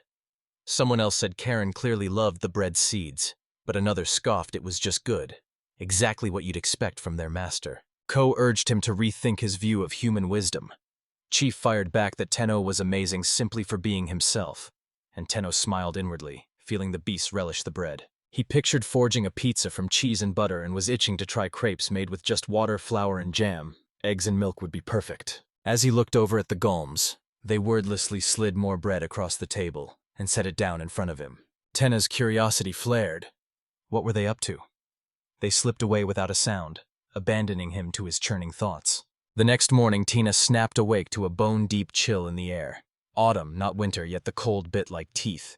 He stumbled onto a steaming loaf of bread that morning, and a grin burst across his face. He took a bite and his jaw dropped. This was fluffier, almost cloud-like, and tastier than the one he'd made.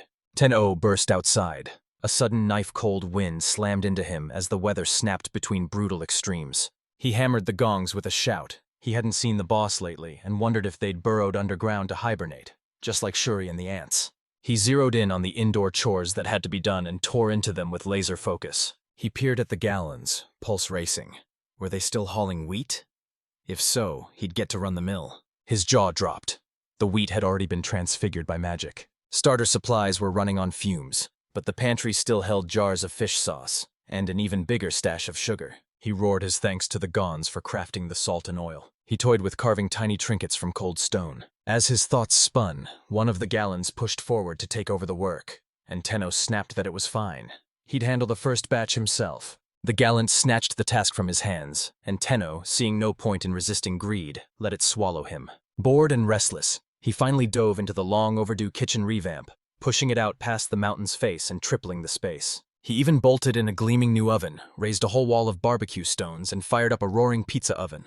Already picturing himself washing crates of vegetables in one furious sweep. When everything clicked into place, he whipped up the meal and handed it over to the golems. He stared, relief detonating inside him. The dry struggle was finally over. His eyes snapped to Shuri and the chief, both wide awake.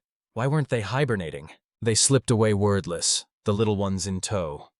Tenno wondered if they'd only come out to eat the fried food. The Goldem approached Tenno, slammed his arm toward the stacked barrels to show exactly how many they had, then thrust a wooden goblet brimming with wine into his hands. Tennille snapped it was already done and declared the wine would age at breakneck speed.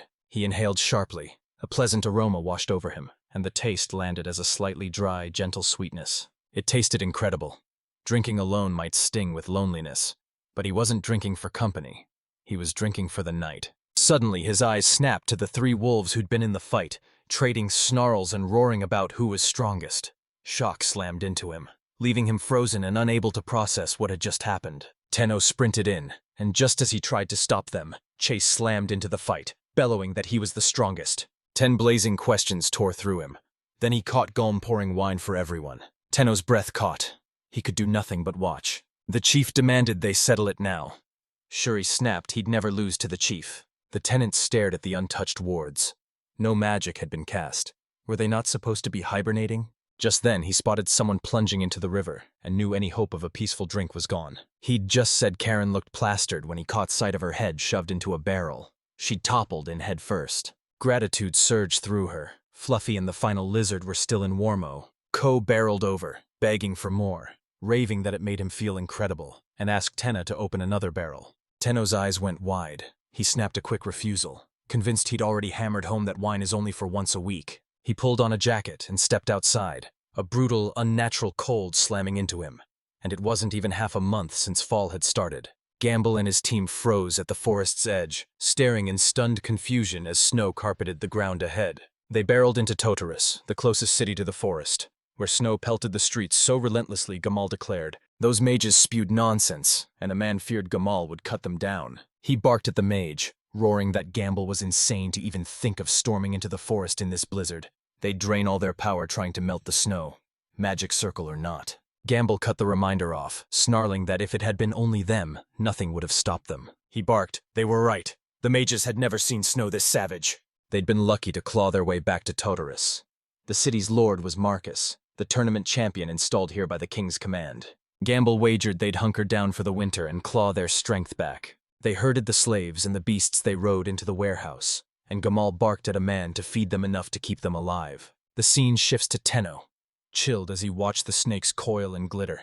Then Karen shot through the air engulfed in flames, and shock slammed into him. Karen stepped closer, asking if he was cold. He wrapped her in a hug and shot back. "Weren't I on fire?"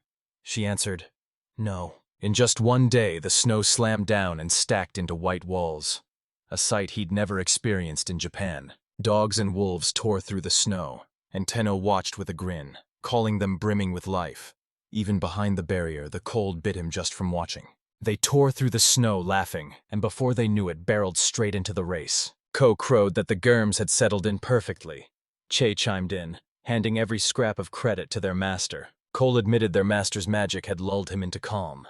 Back in that savage clash with the Churene and Foamy, he'd have leapt into the fray. But now a baffling calm had snuffed out his urge to fight. Chase insisted it was only their master's power that let him speak with them, and fierce gratitude swelled in him for their master. Just then, Tenno shot his hand out, ruffled Ko's fur, and asked, "Do you like being petted?" Ko reveled in how good it felt and declared his winter coat the best. Che winced. He wasn't enjoying it. He called out to Sio, who paused, wondering if Che had something to say, then beckoned him on. Chai closed in, locking his gaze on Tenno.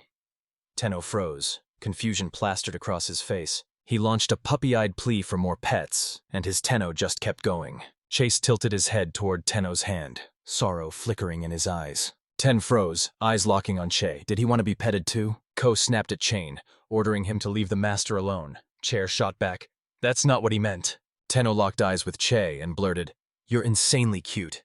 And Che snapped back, insisting that wasn't what he wanted to say. Then Ko left hurtled off on patrol, and Che trailed right behind him. Ko barked, "Even your students might burn with jealousy for the master." Shock slammed into Che. His power was almost Fenrir's equal, yet the pecking order hadn't shifted an inch. Otha wasn't naive. He could spot love from a mile away, a flare cutting through the dark. Choi, meanwhile, burned with the certainty that Ko probably would never grasp his true feelings unless he shouted them into the open. That was pure Ko charm. He flashed a grin and teased that Che would groom him the instant he returned. They shot off together, Tenna tossing a last breathy good luck. But he couldn't banish the nagging certainty that Che was bound for the friend zone. After all, they were different species. The date opened in a calm hush, every second blissfully peaceful. That very day, the drinking party erupted. Tenno watched, pulse racing, as a wolf sparred fiercely with Shuri and wondered if wolves ever took breaks from hibernation. Scuffles had become routine. He hollered, "Don't get hurt!" He fretted about over-drinking at first, then ditched the fear and let himself have fun. He bit into his food and declared a pile of courage and a glass of dry wine a perfect match. He froze, then exhaled. Fluffy and the flying lizard were behaving perfectly normally. Even as they lift their glasses and sip, his jaw drops. A snowman who'd somehow saved Fluffy stands before him. Its cuteness hooked him like a spell, curiosity gnawing until he had to know who made it. He jabbed it, felt his finger sink, and for a stunned beat wondered, was it a marshmallow? He had no clue where it had sprung from, or if it was one of Fluffy's friends. The three rocketed into the sky, leaving the wolves below frozen, mouths agape. Tenno's heart ignited at the breathtaking sight. Tenna snapped awake, heart pounding. Had he just lived through a strange dream? He blinked, and reality slammed into him. This wasn't a dream. A marshmallow sat there, impossibly real. Suspecting it might be one of them, he slapped a name on it. He tossed out Paul de Fluffy first, and if that didn't land, he offered White as a backup. He showed no reaction. The feeling still clung to him, and a faint echo of the words he'd spoken the night before stirred in his head. Then he leaned in and shot the question.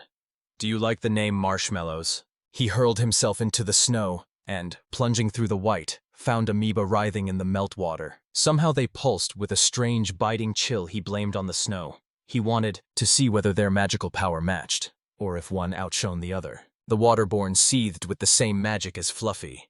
Anyone who wielded it took on Fluffy's likeness. He learned the cold hadn't just swelled their numbers. It had forged an entirely new species. Rubbing his eyes and still half asleep, Karen gasped, "I can't believe I overslept. That drink tasted way too good." He roared it was time to switch gears and hunt down the dragon that day. His eyes snagged a dragon lizard streaking across the sky. Ko shot a look at Karen and said, "So finally he's awake." Karen's breath caught as the ice spirits surged back, and Ko declared the sudden freeze proved the ice dragon had reclaimed its power. Karen blurted, "So that means only 2 dragons left?" Che's eyes flashed with worry. Would all the dragons really gather? Ko nodded, then explained that once they did, the forest would finally be restored. He sneered that dragons are irresistibly drawn to their master's power. Karen was useless. Karen demanded silence and snapped that he wasn't just hunting dragons. Other things were needed to restore the forest. Everything rode on them.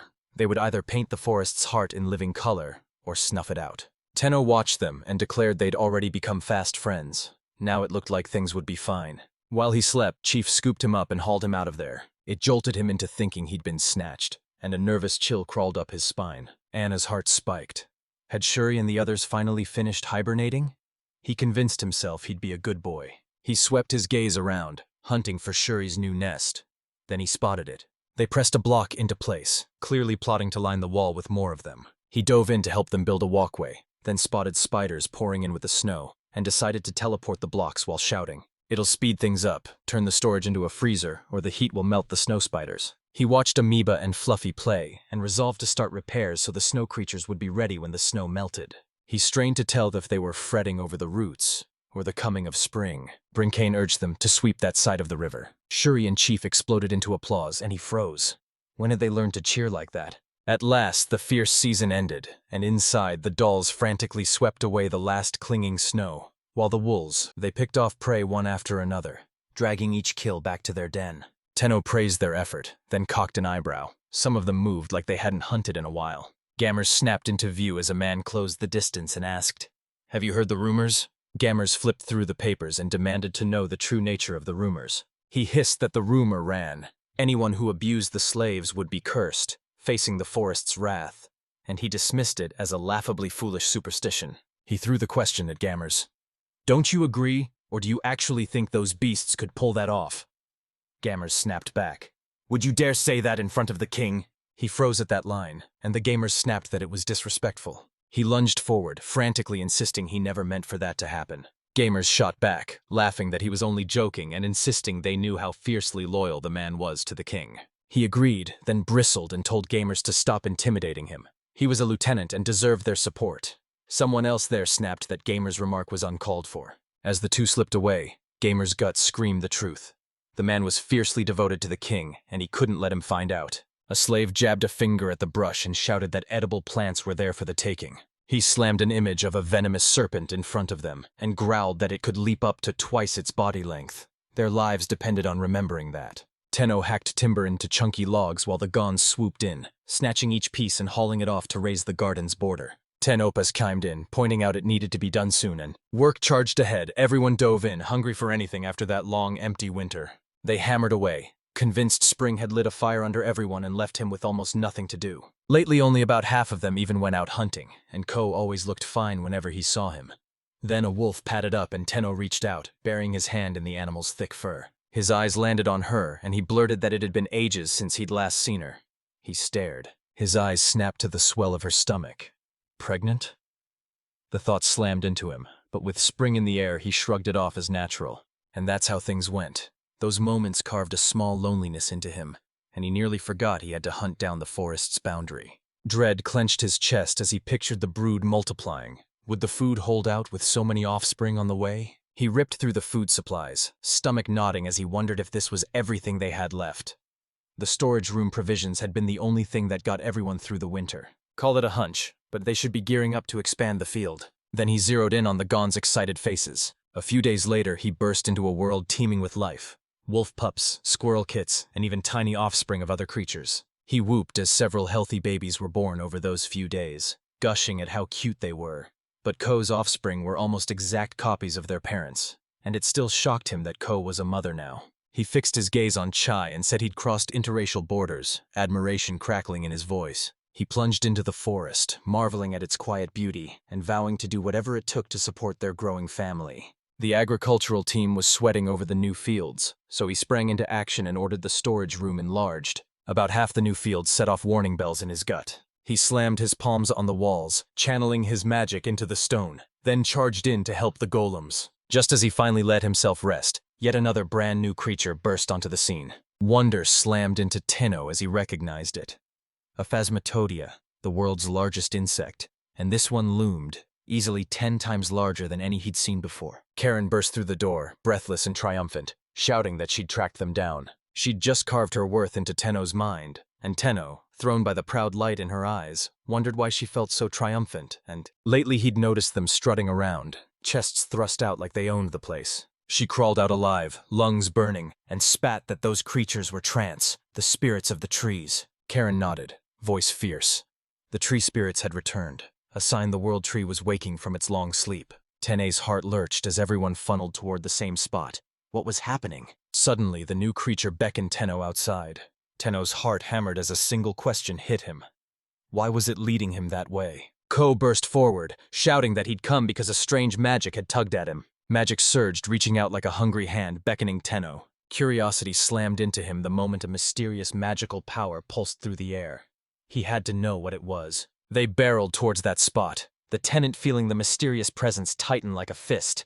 Then they came to. They skidded to a halt before a towering tree, and Tina's jaw dropped. Shuri roared that he couldn't believe it. In his entire life, he'd never laid eyes on a tree like that. Ko roared with iron certainty that the world tree gripped the very heart of the forest. Karen leaned in and hissed she'd heard it was ringed by layers of barriers, and only the chosen could dare approach. Chief confessed he used to feel its presence coursing through every tree and shadow of the forest. Tenno leaned in, eyes narrowing, and hissed, "Looks like it's withering." Ko explained the ancient guardian that had kept the forest safe from human attacks for ages was finally running out of strength, and Shuri Greed clung to the desperate hope that their master's magic could restore it. Hennel locked his gaze on the grasshopper-like creatures, wondering if they were waiting for him to make the first move.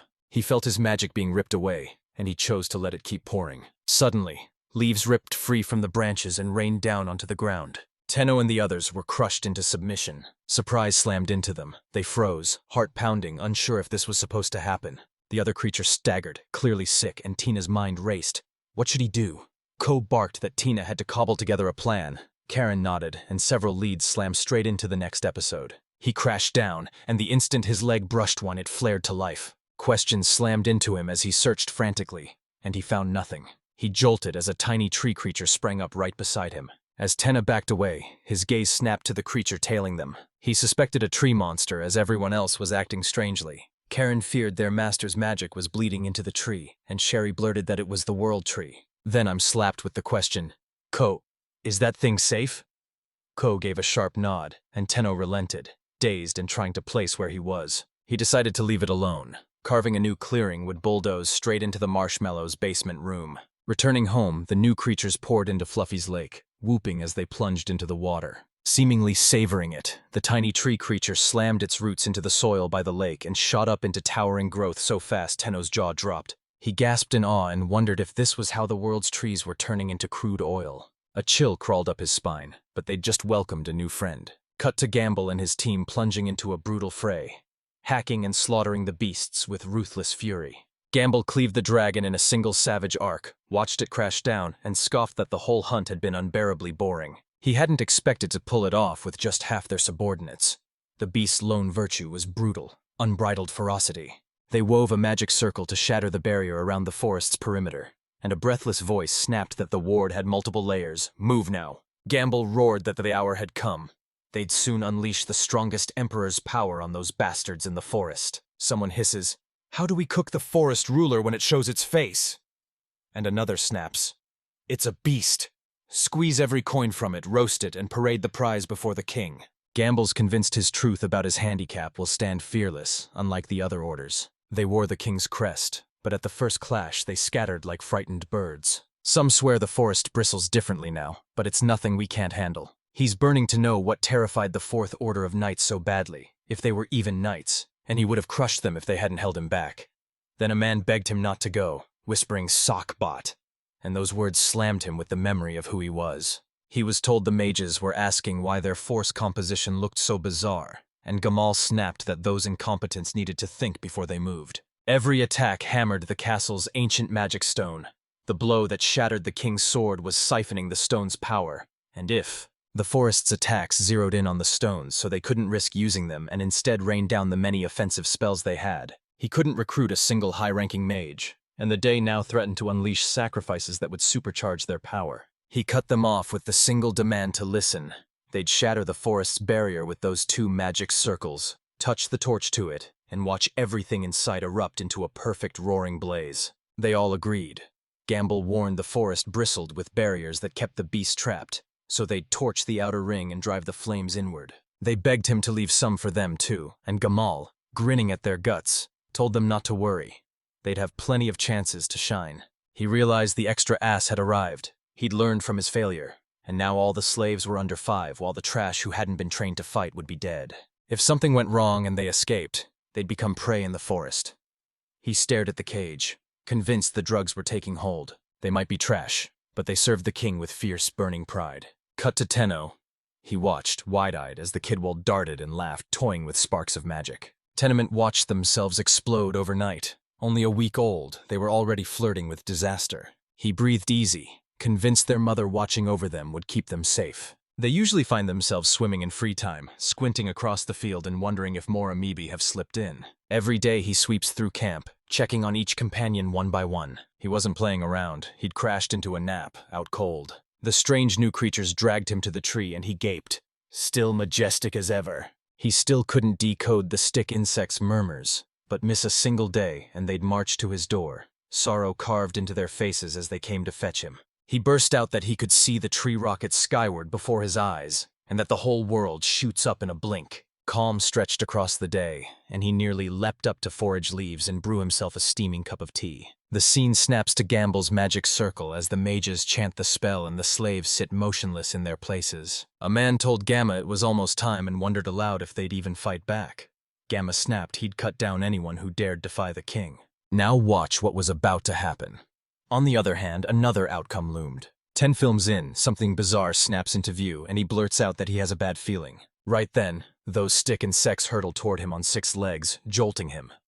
He wonders if this is the right moment for that, if something has happened to the tree towered over him, and one fierce thought hit. Was the magic chaos itself, and would healing even work on it? He clung to the hope of a little help, but the relief betrayed him and vanished in moments. Cocaine exploded, demanding to know if that was some sort of attack on them. Tinon felt a jolt.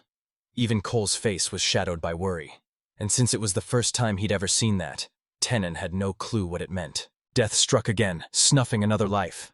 This could spell the forest's doom. He braced for it to sink roots in the worst place.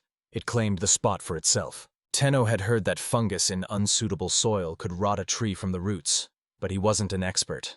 He just charged in to fix everything himself. Framing it as an outside assault, he'd unleash a surge of magic to supercharge the tree's immune system to its absolute limit. Suspecting pests lurked in the roots, he bolstered its defenses. He unleashed his power. His companions gaped as Ko shouted that the world tree was being engulfed by their master's magic. Tenno leapt into action, hunting down the source of the problems to snuff it out before it could spread. The pests and fungi tunneled through the soil like an invisible army, so he had to scour a wide swath of ground to pin down their origin and activate a wide area check filter. Then he watched the leaves.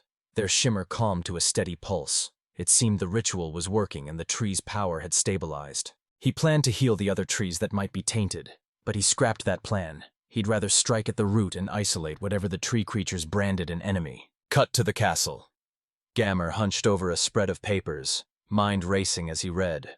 already bracing for a flood of investigation requests from the outlying villages. A strange light streaking across the sky for days straight would unnerve anyone. No hard proof linked the incidents, but he was absolutely certain the phenomenon was corrupting the magic stones. A man burst into the room, lust blazing in his eyes, and snapped at Gamers. "Have you heard the news?" Gamers shot back. "If you mean the fifth made it into the forest, yeah, I've heard that." Mislos smirked.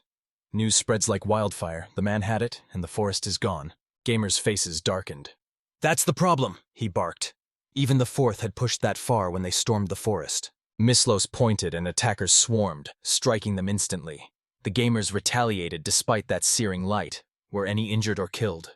Only the slate managed to escape. Mislos inhaled to speak, but the Gamers bulldozed on. A cold warning. A luxury only the truly strong can afford. "So, what do you think hits right after a warning?" "The visiting boy was ambushed." Gamers nodded. "Watch the timing carefully," someone urged. "The fifth intrusion could give the forest the justification it needs to strike back at that country." A man balled his fists, voice cold as steel. "Then I'll burn it all down." Scene snaps to Tenno. He's convinced the forest, when cloaked, kills anyone who dares approach, and he's dissecting the target's side effects to pinpoint what's wrong. He incinerated every insect and fungus, burning them all down to ash. Gamble roared.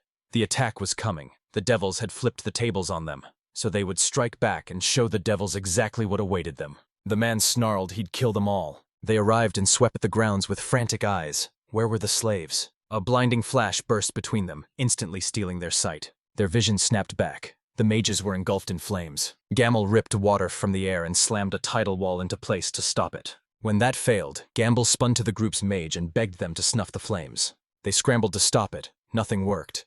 The flames only surged higher. Game screamed for everyone to step back.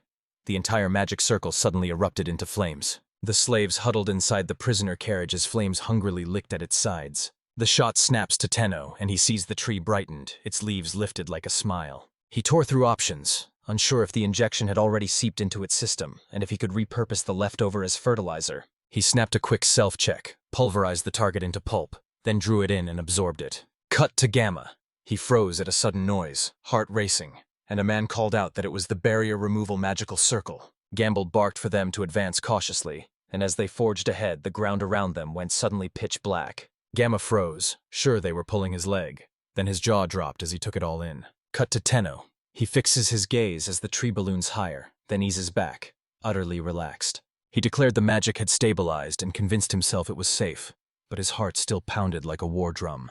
Absolute panic slammed into him for the first time. He swore nobody would dare lay a hand on his friends. Meanwhile, Gamble's team plunged into that spot, and each of them came out feeling utterly different. Gamma whipped his head around, heart hammering, hunting for an explanation. The whole scene felt utterly inconceivable. Even the slaves poured out of that place. The scene snaps to a mage hunched over stacks of papers and reports, breath hitching as he reads that the fifth unit had forced its way into the forest. With a wall of mages at their backs, their odds of getting home in one piece just skyrocketed. The mage ripped through the dusty records and hit a wall. No method to strengthen the magic stone except sacrifices. Every entry talked about magic born from blood. He read that to fuse the magic stone would demand 700 lives, siphon about 100 more for its visual range magic, and claim roughly 7,000 souls over 100 years. He tore through page after page, and with each one the whole thing felt more futile. The Gamers crowded Mislost and the other man, warning that if the forest ever marked them as enemies, it would trigger a full-scale invasion. Dread slammed into him. He was sure it was already too late. He was about to speak. Then a crushing pressure slammed into them, sending everyone crashing to the ground. And even everyone in the castle felt it. Gammer screamed that something was squashing him, and at this pace death was breathing down his neck. Dying wasn't an option yet. The elderly man reading the records felt it too. The thought slammed into him. He didn't want to die. He clenched his jaw. 200 slaves wouldn't be nearly enough to strengthen the magic stone.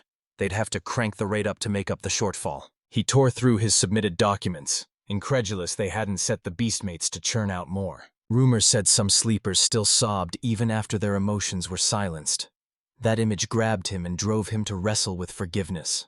Ganners shoved himself up, eyes cutting the chaos as he hunted for the other two. He burst in and found Miss Lost unhurt, and the other man lying injured but still fighting for breath. The wrath of the world's king ripped through the forest's borders. Sage coughed, sure it had stopped, then his thoughts snapped to the others. The Dudars were alive, and the report's reader felt pure wrath ignite and flood his veins. A knot of dread tightened as they realized they might have sparked someone's wrath. He clenched his jaw, certain the world would never forgive them. The sage sprinted through the corridors, shouting that something had happened to the king and begging everyone to rush to his aid. He barked a single command: execute the intruders. Another sage bristled. Other than the trusted daughter and the granddaughter of the king, anyone who crossed into his bedchamber was an outright anomaly. Trust wasn't something the king extended to them. They burst in as a sage thundered he'd brought that person. The king howled in agony, insisting it heard and begging them to hurry and heal him. He howled, clutching the bloody stump where his hand had been, sobbing about the body he used to have and begging to know how this could have happened.